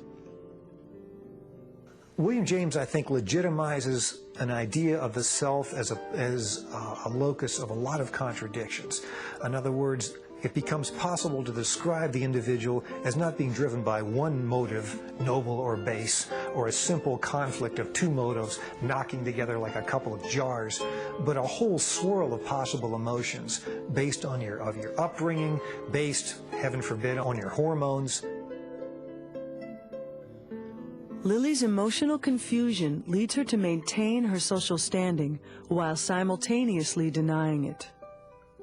I think Edith Wharton has an odd ambivalence about the class system. There are moments where she seems to chafe against it, moments where she seems to affirm it. It's out of that ambivalence that her fiction gets interesting. Wharton's writing was never a simple statement about women as oppressed by men. She often depicted men as similar victims of society.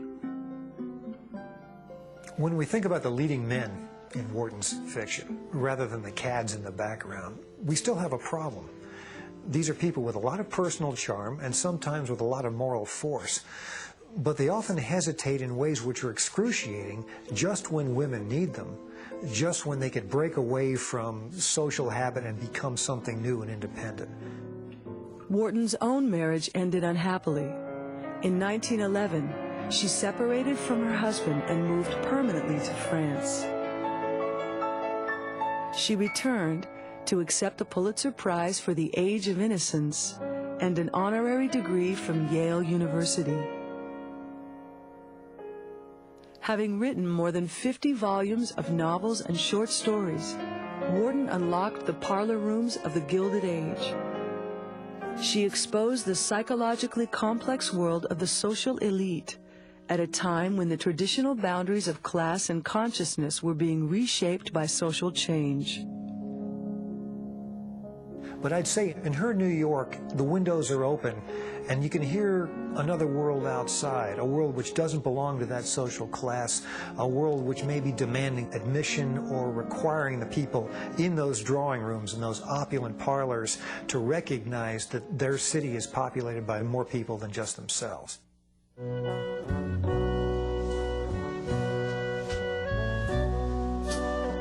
Not more than a few miles from Wharton's uptown Manhattan society, Jewish immigrants scraped out a living in the tenement slums of the Lower East Side.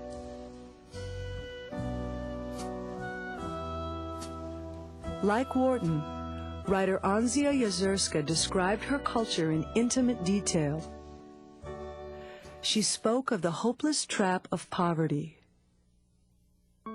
No, the landlord ain't gonna get the best from me. I'll learn him a lesson. An eye for an eye. In Yazurska's short story, The Lost Beautifulness, her character Hannah saves pennies for months to paint her apartment, only to have the landlord raise the rent because of her improvements. Faced with eviction, she destroys her own hard work. With savage fury, she seized the chopping axe, began to scratch down the paint, breaking the plaster on the walls. She tore up the floorboards. She unscrewed the gas jets, turned on the gas full force so as to blacken the white-painted ceiling. The night through, she raged with a frenzy of destruction.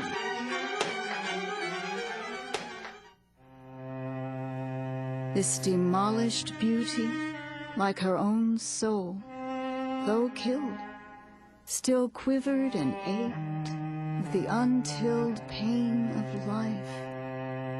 Oy vey, she moaned, swaying to and fro. So much lost beautifulness.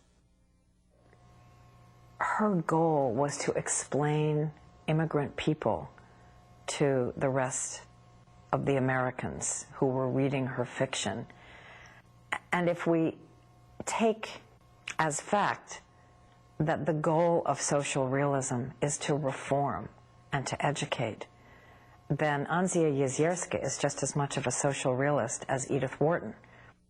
Yazurska doesn't overthrow or challenge American myths. She broadens the boundaries, she changes the setting, she draws in characters we haven't seen before, she tells the old story in new ways and applies them to new people.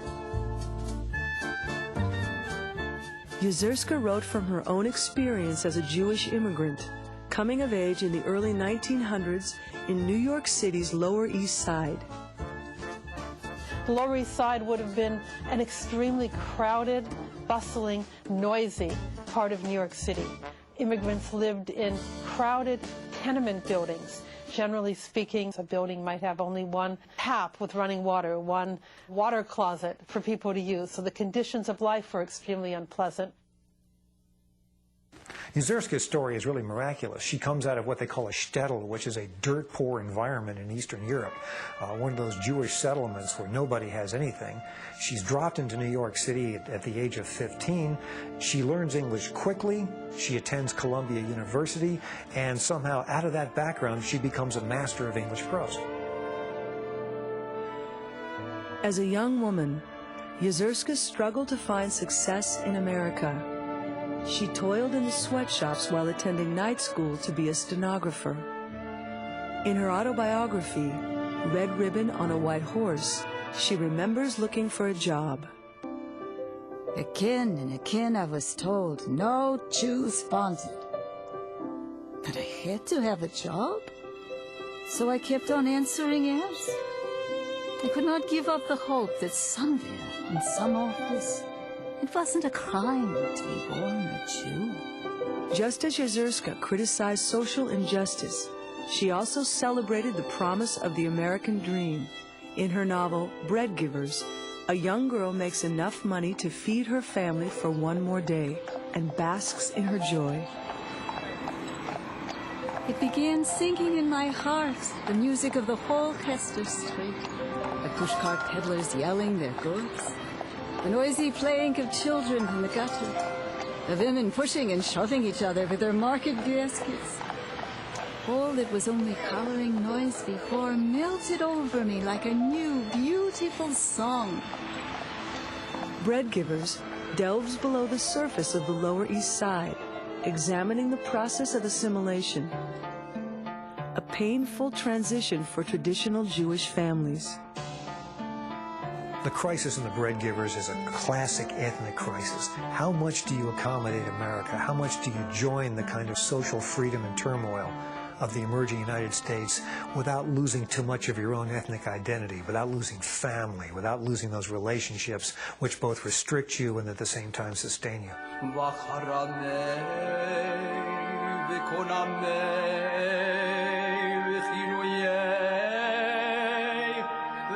We see this strongly in Bread Givers, which is very much a book about the battle between the generations, the battle between the old patriarch from the old country who is not prepared to adjust, who is not prepared to change his view of the world in order to conform with what he sees as mistaken, vulgar, materialistic American ideals, and the youngest daughter in the family who is intent on becoming Americanized, who believes that only in Americanization does she have the possibility of becoming a person able to fulfill her potential to the fullest. The prayers of his daughters didn't count because God didn't listen to women. Heaven and the next world were only for men. Women could get into heaven because they were wives and daughters of men. Women had no brains for the study of God's Torah. But they could be the servants of men who studied the Torah.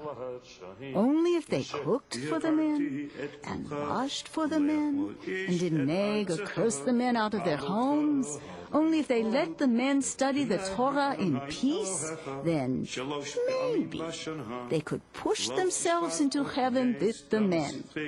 To wait on them there. It's a struggle between a patriarch, a father from the old country, who has very set and distinct ideas about what are appropriate roles for men and what are appropriate roles for women. And it's his battle with his daughter, or perhaps more accurately, his daughter's battle with him, to insist that in America there are new gender possibilities, that she as a woman does not have to be constrained into the roles that would have been her lot in the old country, and which her father wants to perpetuate for his daughters, even though they're now living in New York, in America. Sarah's journey takes her in a circle out into mainstream America and back to her father. She comes to realize that even after finding success, she cannot abandon her family and culture. It wasn't just my father, but the generations who made my father, whose weight was still upon me. And these are the last words of the book. Her realization that no matter what she does in her own culture, she will never be respected. Only as a wife who enables her husband to study will she be respected. And this can only create anger and bitterness. She has gone as far as a Jewish woman can go in her particular generation, in her particular culture. And she knows that set beside American ideals, it is not enough. And this is the conflict with which the book closes. Will Judaism change? Will America change? Will things change for women? With her literary success, Yezierska moved from New York City, but found that she could not write outside her old neighborhood. She moved back to the Lower East Side and found her muse once more. She died in 1970 at age 91. Yezierska aspired to be what some of Wharton's characters were. And yet Yezierska came to the same conclusion that Wharton did, and that is one gives up a huge amount to reach that point. If one goes too far away, not only from one's family, one's roots, but also from one's moral compass. She certainly did not want to be known as a woman writer. She certainly did not think of herself as a Jewish writer. Yet the great irony of her life was that she achieved her success in America because of her otherness, her Jewishness, so that what made her of interest to American readers in her time, and to some extent even today, was the window she opened into American Jewish immigrant life. Drawing from the details of personal experience, Anzia Yezierska and Edith Wharton created works of social realism. Opening doors to their worlds, they expose the inconsistencies and inequities of American society in one of its most turbulent times. Their willingness to criticize without providing easy answers makes their writing as relevant now as when it first appeared in print. We hope that there never will be another time in our history when there is a social pyramid the way Wharton described it in New York. But we need to know about it. We need to know the struggles that people went through. I think there's an ongoing lesson that we can learn that culture is healthy if it's not static, if it's always changing, if it's always dynamic and new ways of looking at ourselves and describing and defining ourselves are at play.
Funding for this program is provided by Annenberg CPB to advance excellent teaching. For information about this and other Annenberg CPB programs, call 1-800-LEARNER and visit us at www.learner.org.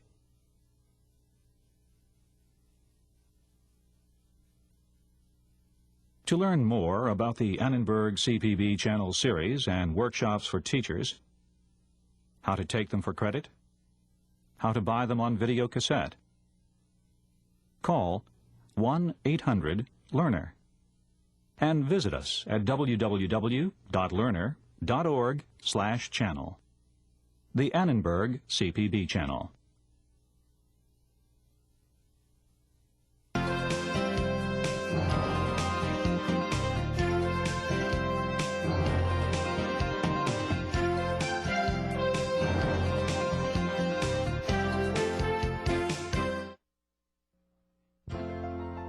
Free mulch is available to the residents of Thousand Oaks.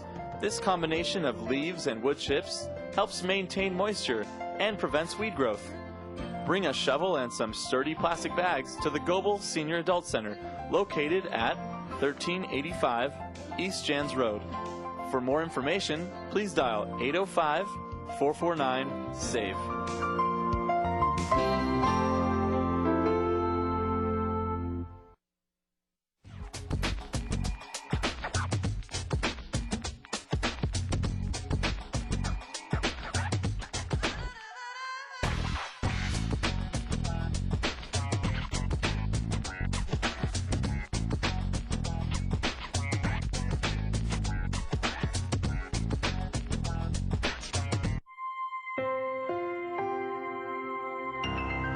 Annenberg Media.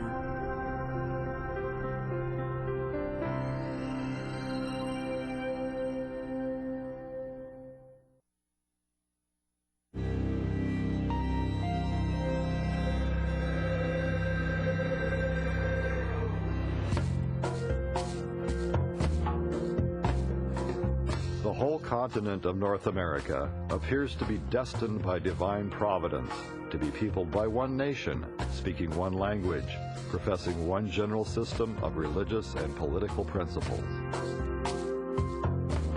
In 1811, John Quincy Adams voiced a widely held opinion that America was destined to span the continent. Some 3 decades later, this principle would be called manifest destiny. But even then, not everyone believed in the idea. For the indigenous people and the Mexicans, it looked a lot like an occupying army coming to take over their country and their lands.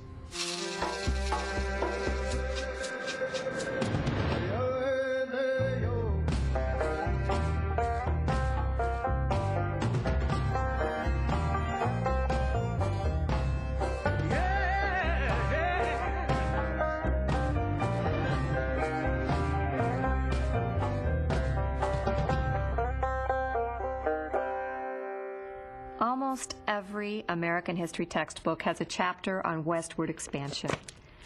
Immigrants moving west believed they were taming the wild frontier. But to Native Americans and Mexicans who already lived there, it was an invasion.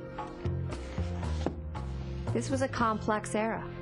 Historians are still studying the period and how events at that time led to the Civil War. While the people and locations shifted, one thing never changed. These were contested territories.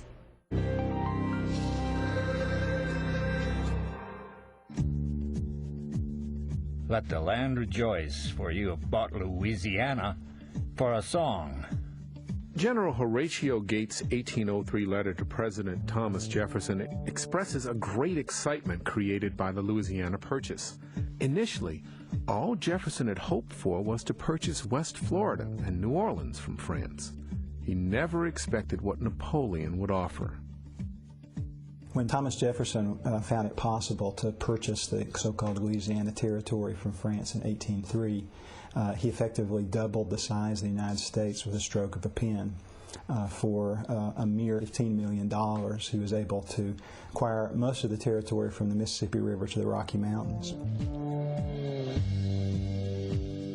Much of the land the United States was to gain during the 19th century was not purchased, nor so easily obtained.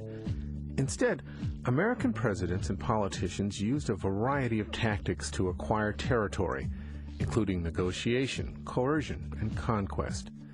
Their motives varied and included a hunger for natural resources, competition with other nations, a belief in a divinely ordained destiny, but perhaps most importantly, the driving force of economics.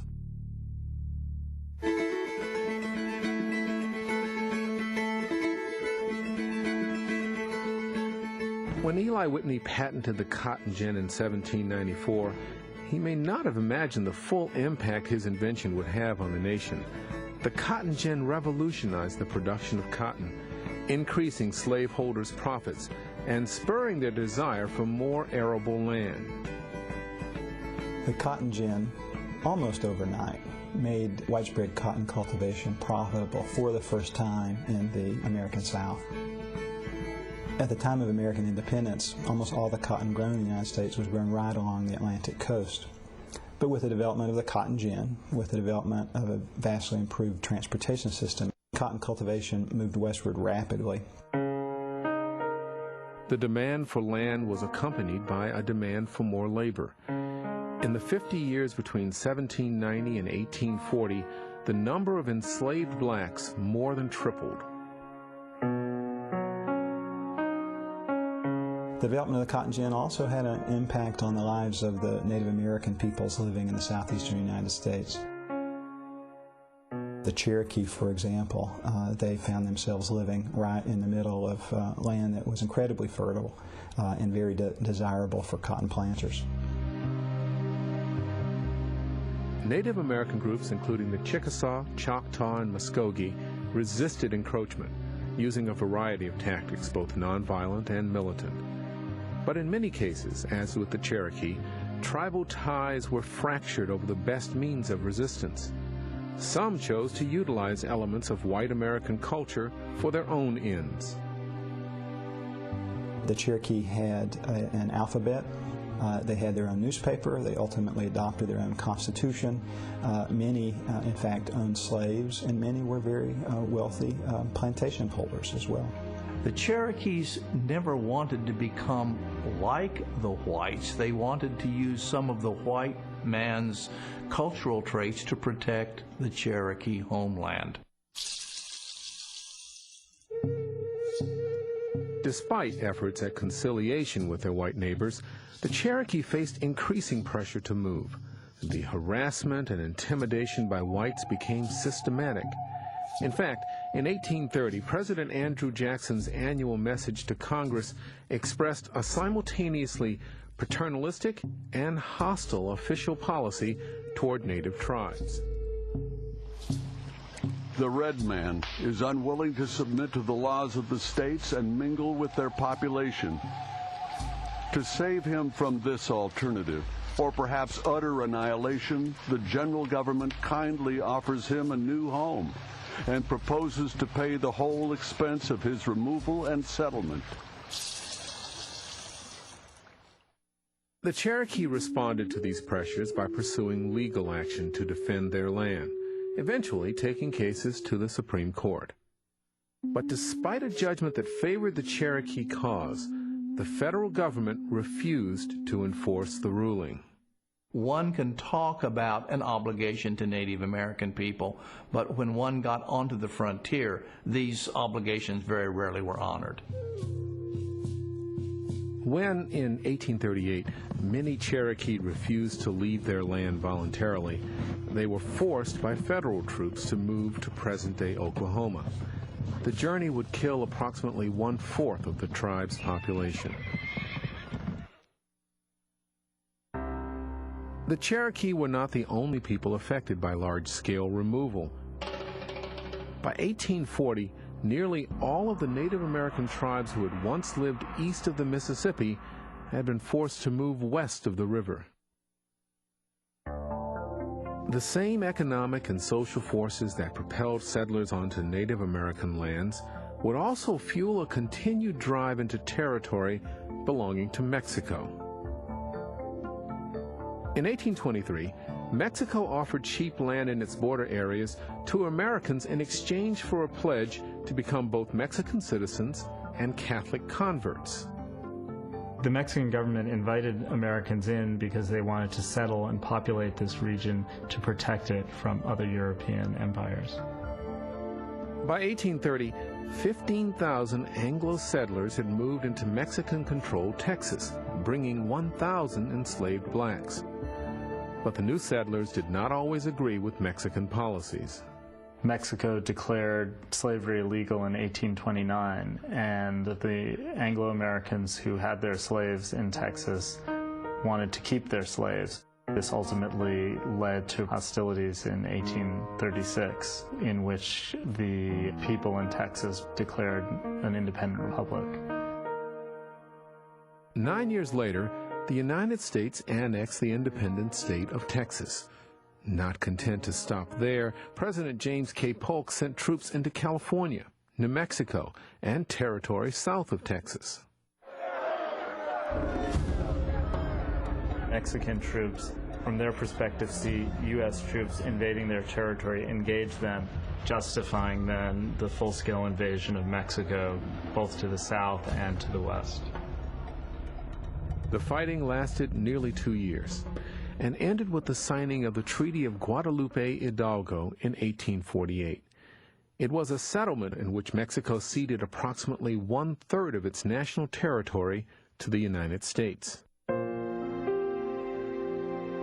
Though a victory for the expansionists, the Mexican-American War had bitterly divided the nation. Many Americans questioned Polk's heavy-handed tactics. Others wished to prevent the assimilation of Indians and Spanish-speaking Mexicans into American society, and there were even further-reaching implications. The Mexican-American War was the linchpin which leads up to the Civil War because it allowed for the expansion of cotton and slavery out to the entire U.S. West, which threw into question the whole issue of the balance between northern and southern states. Disagreements like these over land, labor, and power would increasingly divide the expanding nation.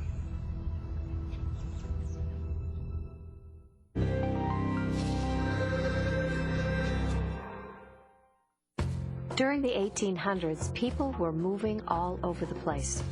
Native Americans were forced off their lands by the U.S. government. Settlers moved into tribal lands and territories held by the Mexicans and Spanish. And Chinese immigrants came to seek their fortunes. Different people moved to different lands for different reasons. For Native American tribes, the advancing settlers were an unwelcome and invading force. Some tribes, like the Sauk or Saukee tribe, tried to fend off the encroachment. One of those leading the resistance in the Midwest was Black Hawk. Black Hawk was born into the Sauk tribe in 1767, near the mouth of the Rock River in present-day Illinois. From a young age, he was known as a skillful warrior. As the 18th century came to a close, Black Hawk's tribe encountered increasing numbers of white settlers. In 1804, several Sauk leaders signed a treaty which ceded all 15 million acres of Sauk tribal land east of the Mississippi to the federal government. The cession of Sauk lands in northern Illinois that led to the Black Hawk War is very typical of government land grabs in the Midwest. Whether these leaders always understood the permanence of these cessions seems to me quite questionable. Many Sauks, including Black Hawk, opposed this treaty with the Americans. Black Hawk came to power during the War of 1812 as a war chief. He fought with the British. I had not discovered one good trait in the characters of the Americans. They made fair promises, but never fulfilled them, whilst the British made but few, but we could always rely upon their word. Black Hawk held fast to his Sauk traditions. He rejected Christianity and resented the occupation of tribal land by white settlers.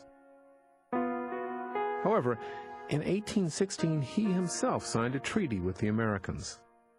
The treaty ensured that the Sauk could remain on their land as long as it was owned by the U.S. government. But by 1828, much of the land had been sold to settlers who were forcing natives west of the Mississippi. Over a period of 4 years, the Sauk and their allies, the Fox or Meskwaki, wandered, unable to stay peacefully in their homeland and unable to cultivate enough food on the west side of the river. In the spring of 1832, Black Hawk once again crossed the Mississippi. There were about 1,000 Indians who accompanied Black Hawk back into Illinois, 600 of whom are women and children. And they wanted to reoccupy their tribal homelands near Rock Island and harvest corn they thought was already standing in the field.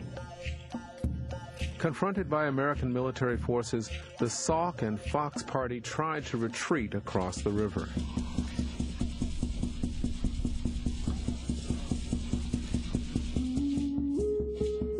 In August, on the banks of the Mississippi, at the Battle of the Bad Axe, the Sauks and Fox attempted to surrender again. The militia units and the army refuses to accept the surrender, and they slaughter the Sauks and Foxes on the banks of the Mississippi. In what some call the Black Hawk War and others call a massacre, approximately 500 Sauk and Fox men, women, and children were killed. Black Hawk looked to the past. He remembered when Native American people could stand and fight against the American juggernaut. Unfortunately, by the 1830s, the times had passed Black Hawk and other Native American people east of the Mississippi by, and militancy was no longer available to them. Like Native American tribes, Europeans and their descendants were also displaced by the competition for land and resources. This was true for native-born Californians of Spanish ancestry, known as Californios. Mariano Guadalupe Vallejo was one such individual. He was born in 1808 into a prominent upper-class family in Monterey when California was still under Spanish rule.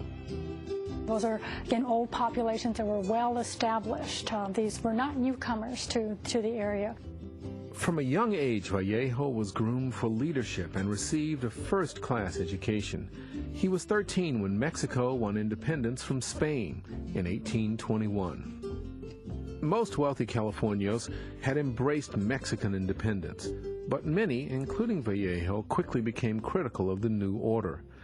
California's remote location meant it had little importance to the Mexican government, and it was treated accordingly. Now an influential general based in Sonoma, Vallejo began to believe that American rule might improve the political and economic situation of California. People like Vallejo were attracted to what he would have called the sort of principles of democracy and those democratic ideals. And there was a reason, I think, for a number of the Californios sort of choosing the Americans, because they felt it was a society that they could participate in. In 1846, a group of American settlers disaffected with Mexican rule staged a rebellion, now known as the Bear Flag Revolt. Though he was sympathetic to the Americans' ideals, General Vallejo was taken prisoner by the rebels as they declared the Independent Republic of California. They were treated like prisoners rather than people who were willing, again, to accommodate the Americans and to allow them to come in. So I think that really troubled him terribly. I mean, he was detained for 2 months. The running up of this queer flag caused much fear to the families of the Californians. They realized that the instigators of the uprising that had disturbed the tranquility of the frontier had made up their minds to rule. Less than a month after the Bear Flag was raised, it was replaced by the Stars and Stripes following the occupation of California by American forces during the Mexican-American War. In 1848, the Treaty of Guadalupe Hidalgo formalized U.S. ownership of California. The Treaty of Guadalupe Hidalgo was supposed to protect the land rights and the civil rights of Mexicans living in the United States. But what ended up happening by the end of the 19th century is that most Mexican landowners had been dispossessed of their land. As was the case for many landed Mexicans, squatters set up homesteads on Vallejo's property. U.S. policies laid the burden of proof on the landowners, and a long and expensive legal battle eventually drained his financial resources. By the end of his life in 1890, he was forced to sell off most of his land and died in pretty modest circumstances. Vallejo's experience of dispossession and loss was a typical experience, and it also shows that even someone who was an elite member, an elite Mexican, also lost out. It wasn't only the poor Mexicans who lost.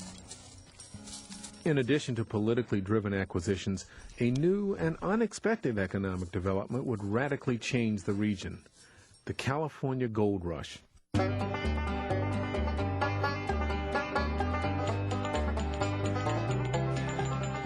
In the late 1840s, when gold was discovered at Sutter's Mill in California, the news spread like wildfire throughout the world. The gold rush would encourage yet another flood of people from other lands. One of the most significant groups to arrive were the Chinese, with 20,000 coming to California in 1852 alone. At that time, braving a 5,000-mile voyage across the Pacific, a young Chinese man named Yi Ah Tai landed in San Francisco.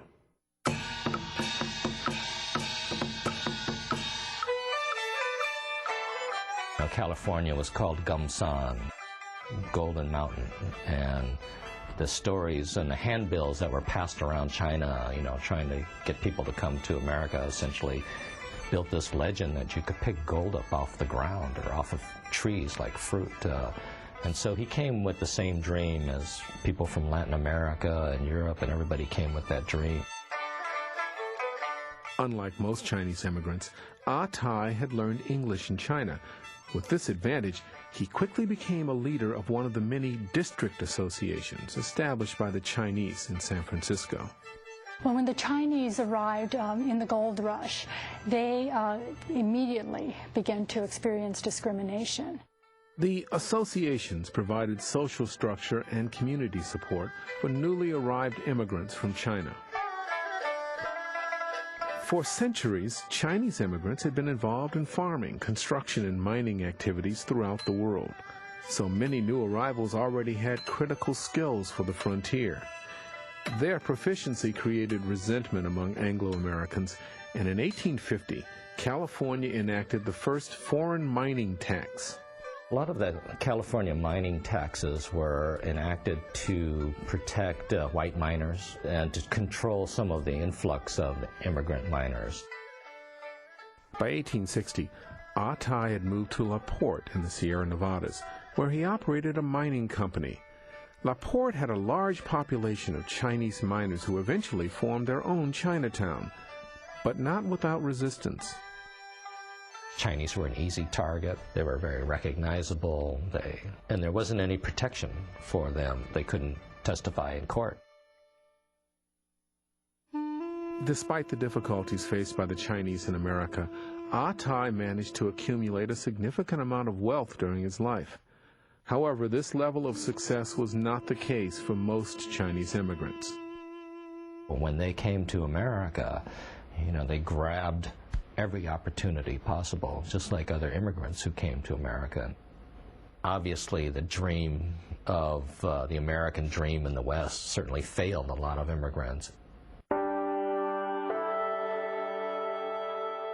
The West was not, as is often believed even to this day, a land of opportunity free for the taking. It was instead a place long inhabited and marked by thousands of years of cross-cultural interactions. U.S. expansion into the West had negative effects on many groups of people, and very few found the wild success that became the myth of the West.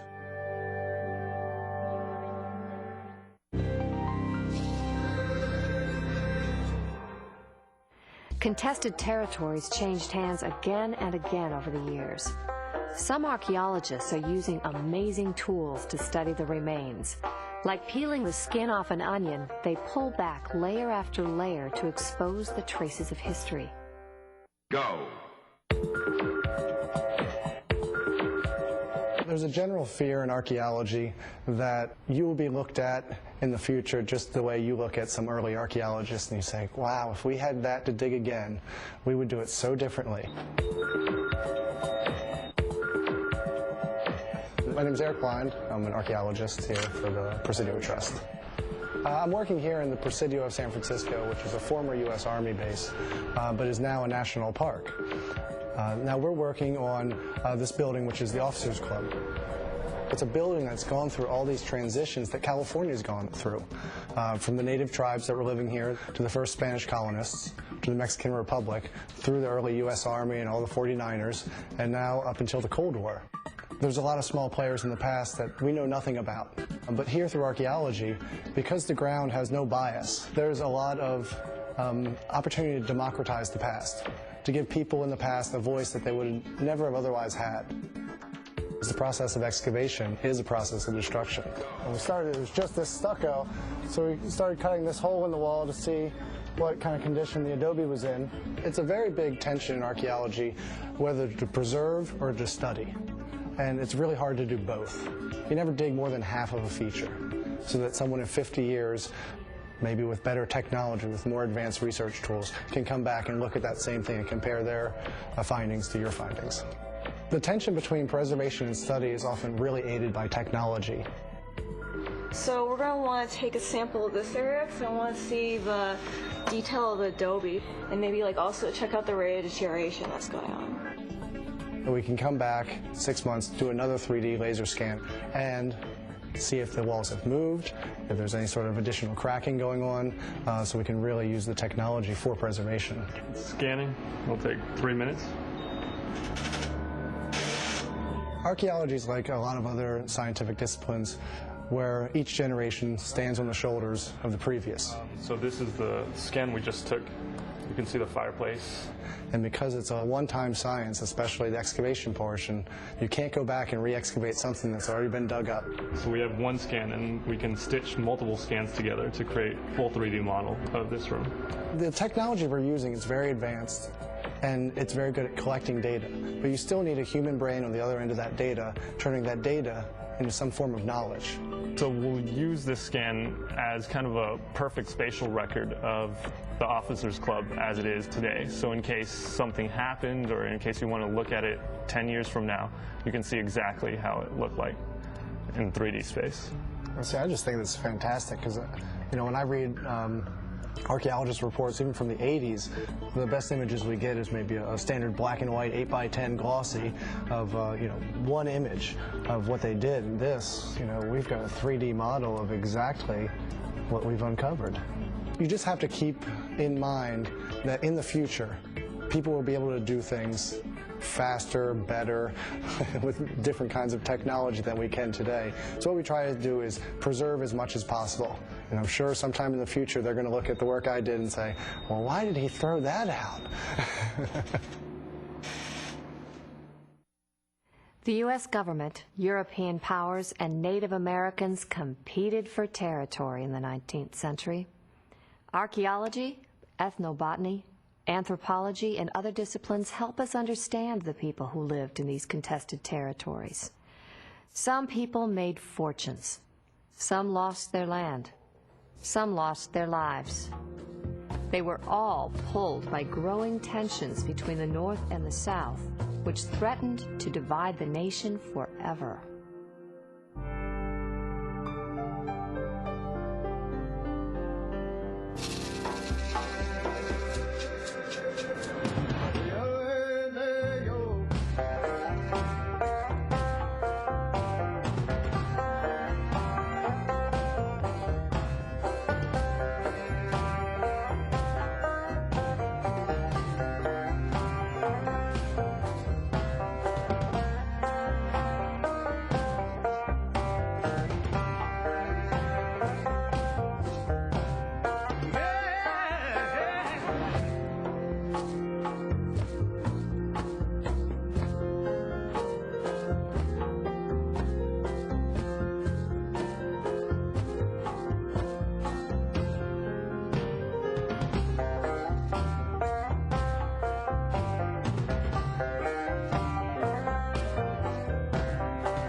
For information about this and other Annenberg Media programs, call 1-800-LEARNER and visit us at www.learner.org.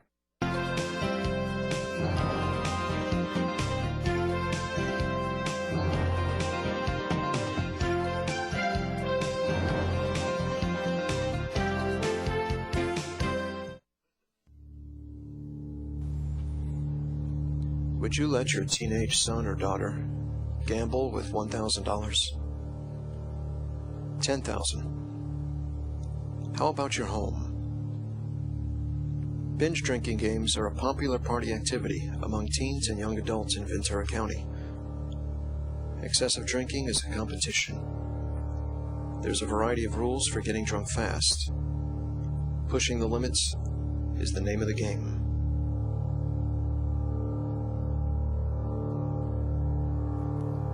Who sets the rules your kid plays by? What are the true stakes?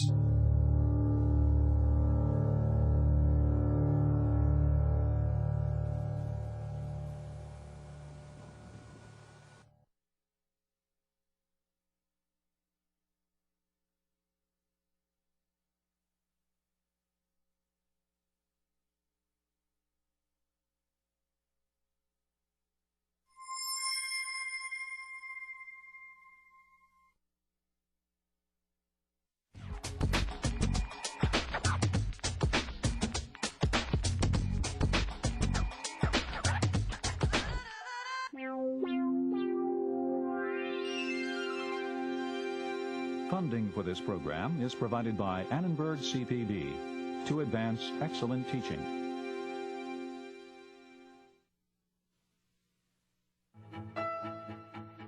What do you think separates the 60s The 60s is a period when the container bursts. Bursting out of all these incredible energies, the Civil Rights Revolution, and the Vietnam War. When I think about the 60s, they sort of push into the 70s. And to Watergate.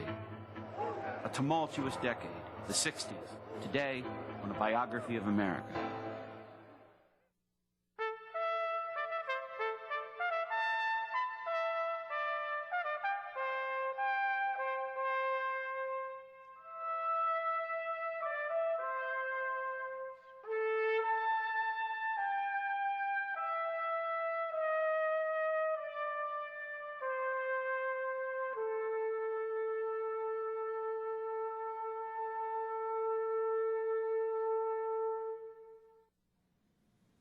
Great things sometimes appear first as small disruptions in the normal routine.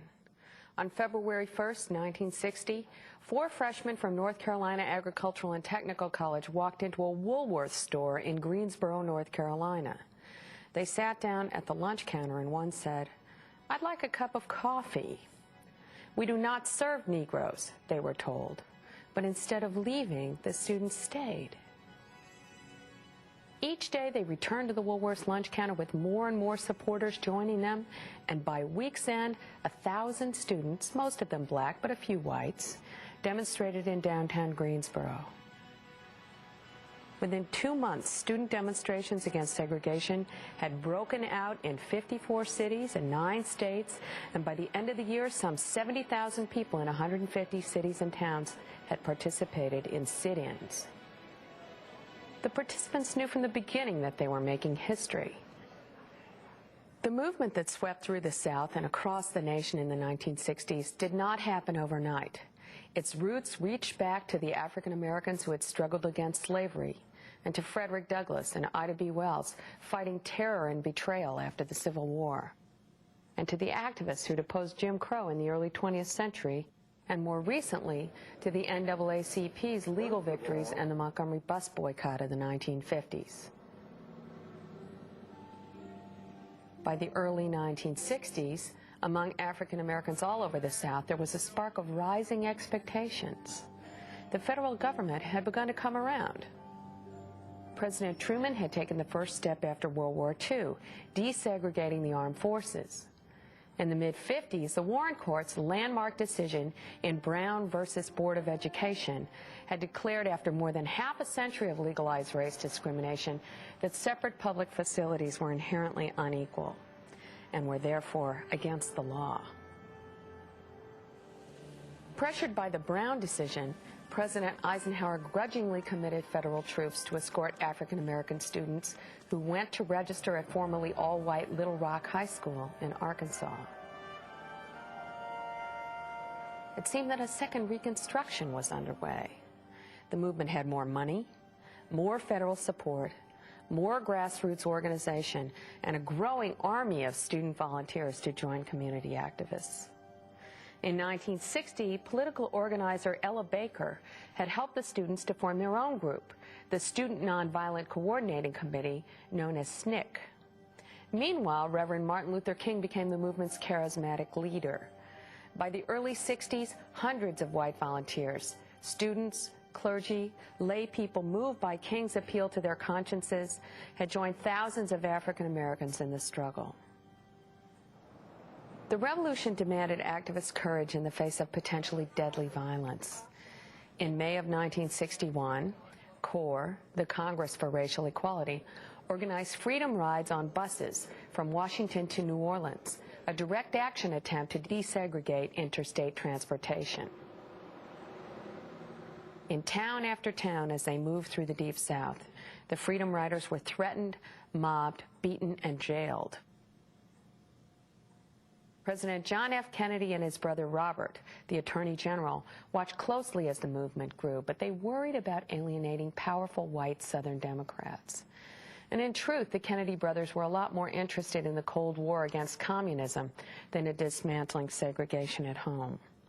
While the president sent a secret invasion force on a disastrous mission to Cuba's Bay of Pigs and went to the brink of nuclear war over the installation of Soviet missiles in Cuba, he dragged his feet on civil rights. Kennedy's inaction infuriated black activists like James Baldwin and Malcolm X, already impatient with the pace and direction of change. Back off the campaign of direct actions, the Kennedys told civil rights leaders. Focus on voter registration. Movement veterans were reluctant to give up any tactic, but they did scale up voter registration drives in the southern towns and cities, where whites had long prevented blacks from even registering to vote. Whites responded with intimidation and terror and murder. Harassed, assaulted, shot at, SNCC activists who worked in the South marveled at the courage of the local people who gave them food and shelter at such great risk. The SNCC activists determined to put their lives on the line for justice. In Birmingham, Alabama, in May of 1963, Police Chief Bull Connor turned fire hoses and attack dogs loose on crowds of demonstrating school children. It was hard to turn away when the television networks broadcast images like this one.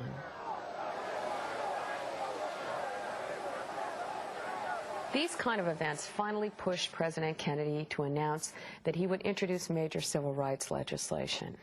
We are confronted primarily with a moral issue. It is as old as the Scriptures and is as clear as the American Constitution. The heart of the question is whether all Americans are to be afforded equal rights and equal opportunities.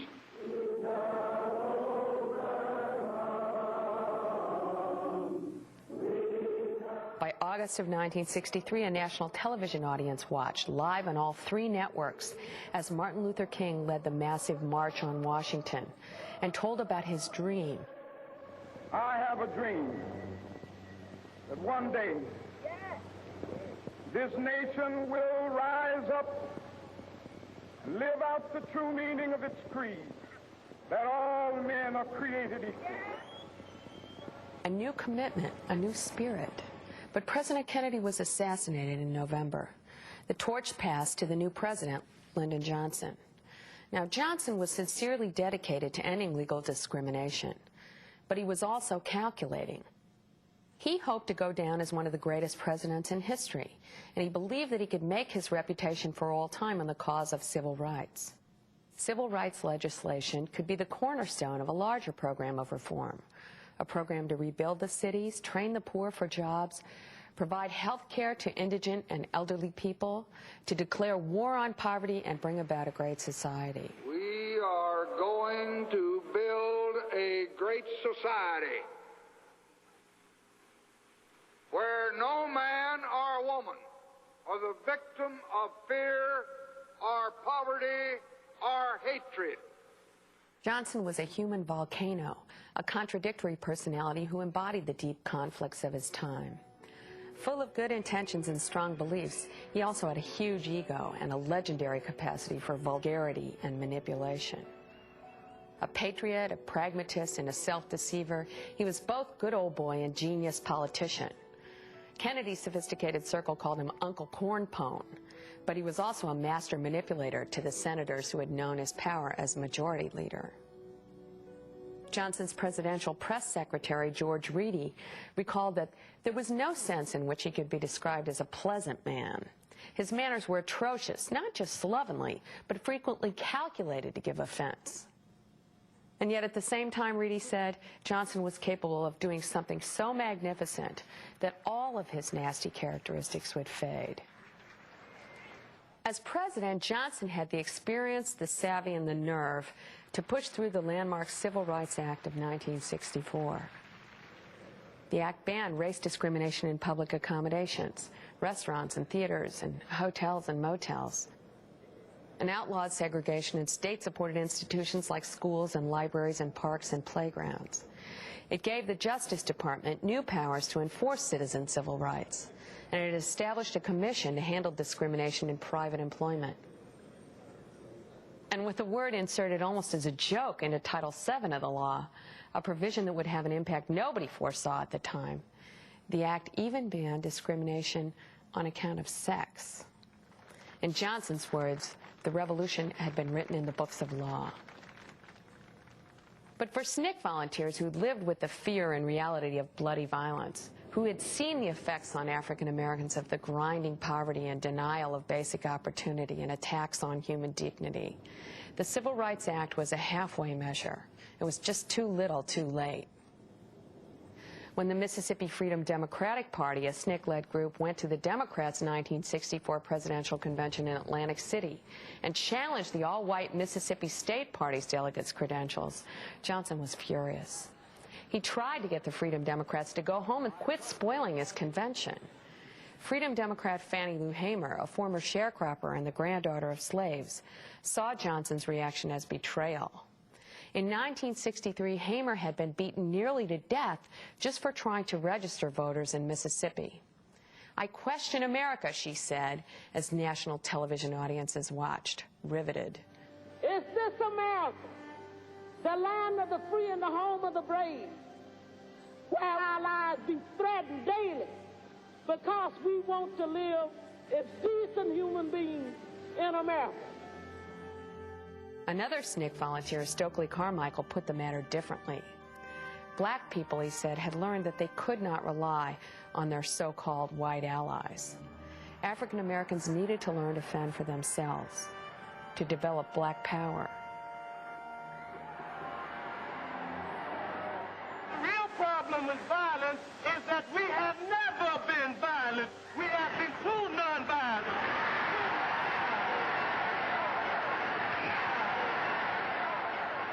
It appeared that the interracial coalition that powered the movement was beginning to unravel. And in truth, the president, their most powerful ally, did have other things on his mind. Far from Atlantic City or Washington or Mississippi, in the divided Southeast Asian country of Vietnam, the United States was involved in a civil war.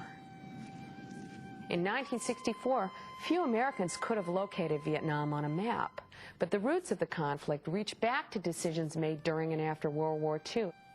Presidents from Truman on saw Vietnam as a strategic battleground in the Cold War. The U.S. had been sending money and military supplies to Vietnam since the 1940s to aid a French colonial government fighting against communist nationalists led by Ho Chi Minh, Vietnam's most visible and popular leader. Ho wanted independence for Vietnam. When Ho's communist troops decimated French forces at the Battle of Dien Bien Phu, the French withdrew from Vietnam. Ho Chi Minh would not, however, be allowed to preside over the independent and communist Vietnam he believed he'd won on the battlefield. Instead, the United States insisted that the country be partitioned, with Ho's forces moving north and a non-communist government to be established in the south.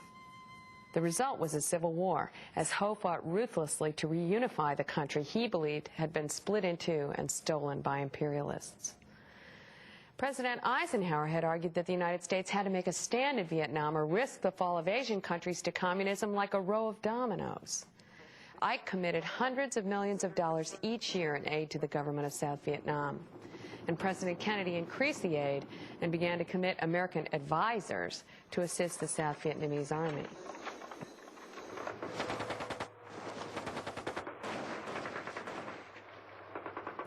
By mid-1964, more than 20,000 of those supposedly non-combatant soldiers were in Vietnam. But the American-backed government in South Vietnam, headed by Ngo Dinh Diem, was weak, corrupt, and it never attracted the support of the majority of its people. South Vietnamese officials stole millions of dollars in American aid and military supplies, and they carried out campaigns of terror instead of land reforms in the countryside.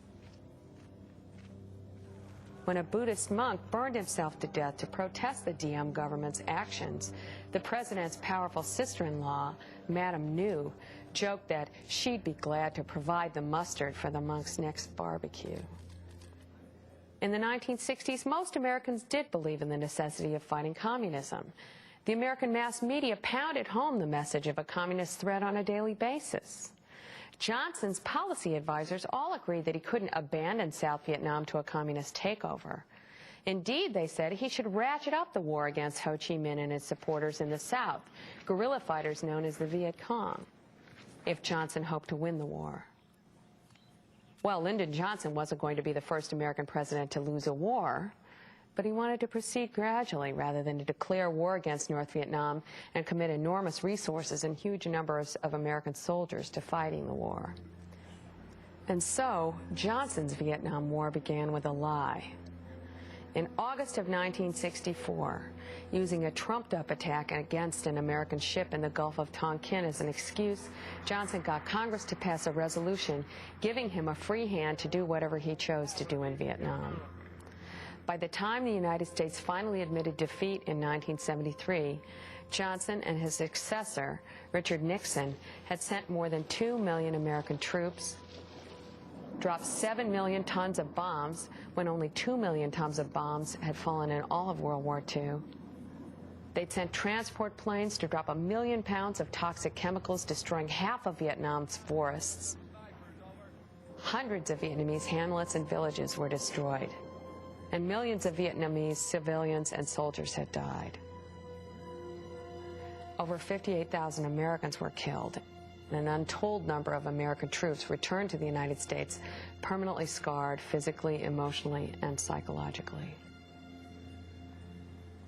Only 2 senators voted against the Tonkin Gulf Resolution, but in time, millions of Americans came to see that measure as the fatal step into a war that made Americans wonder about the wisdom of trying to fight communism everywhere, and that had been a fundamental tenet of the Cold War. Vietnam devastated the hope and the idealism symbolized by the sit-ins, by King's moving speeches, and by the Civil Rights Act. Government resources now went not into rebuilding cities or fighting poverty or ending discrimination, but instead into the war. In the battle between guns and butter, guns won.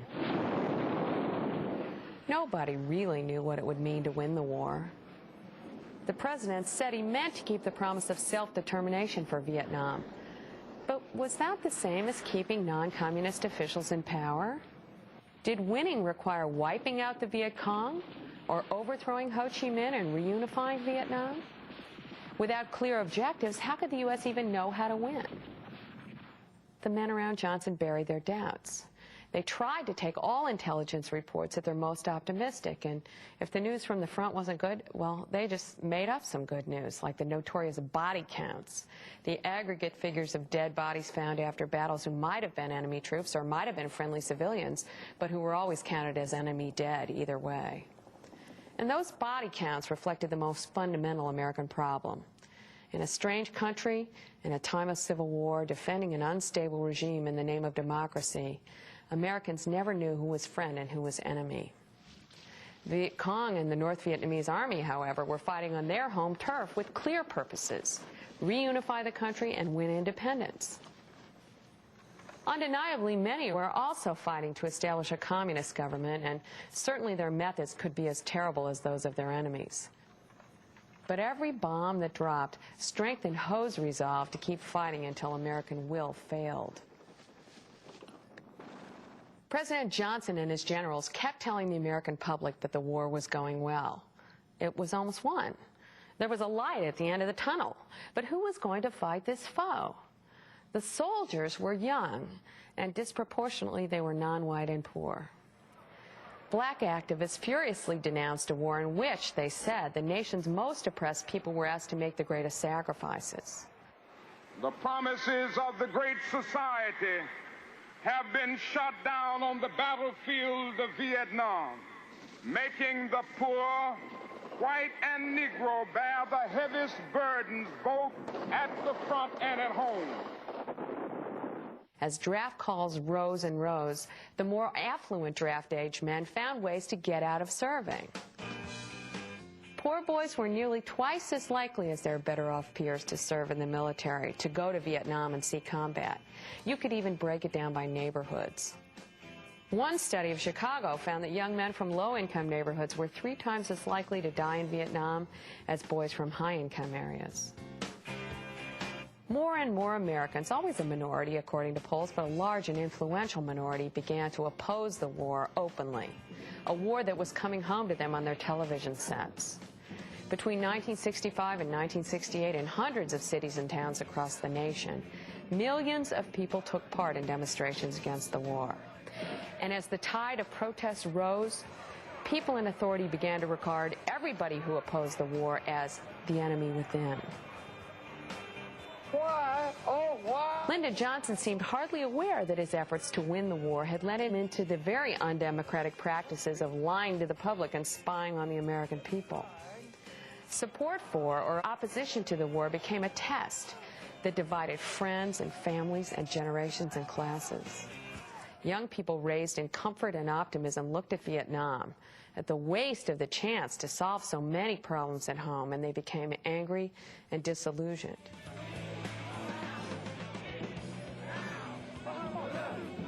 While a minority of anti-war activists moved toward more militant politics and even violent anti-government activities, most simply melted away from the movement. And they took consolation in new consumer pleasures, sex and drugs and rock and roll.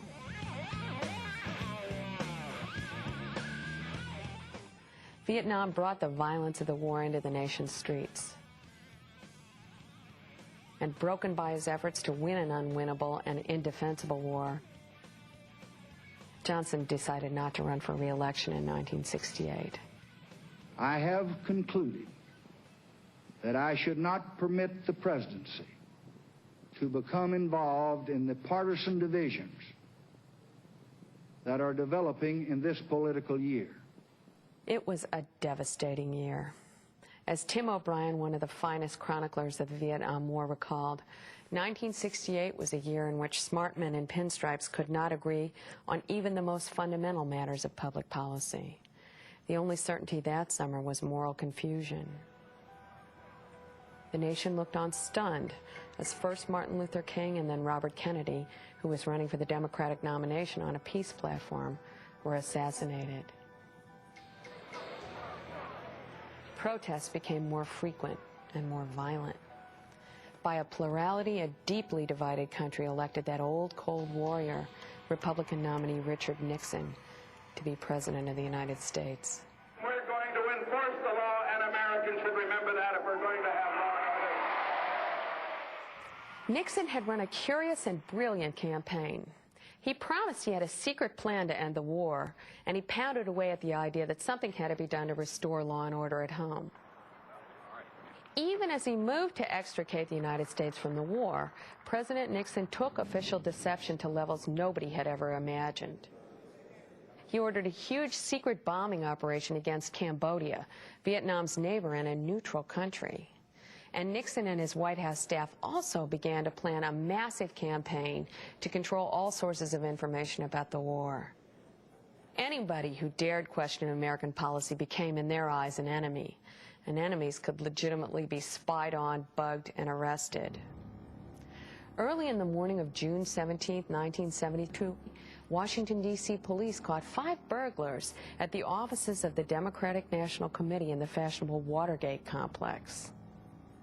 One of those burglars, James McCord, was security coordinator for CREEP, the Committee to Re-elect the President. When 2 Washington Post reporters, Bob Woodward and Carl Bernstein, pursued the story, they uncovered conspiracy at the top. The White House had threatened corporations with legal problems if they didn't contribute to CREEP, and then used the millions in illegal campaign contributions to hire dirty tricksters to sabotage opposition candidates, to create a plumbers unit to break in on and wiretap political enemies. They also used the Internal Revenue Service to harass more than 4,000 so-called enemies. They spied on, subverted, and harassed a variety of American dissidents. Nixon and his men worked hard to cover up their crimes, but as each new revelation broke, pressure mounted for a congressional investigation. The Watergate scandal eventually led to a vote in the House to impeach the president. Signify by saying aye. All those opposed, no. Mr. Flowers. Aye. Mr. Mann. Aye. Mr. Drinan. Aye. But before Nixon could be brought to trial, he resigned in disgrace on August 8, 1974. To leave office before my term is completed is abhorrent to every instinct in my body.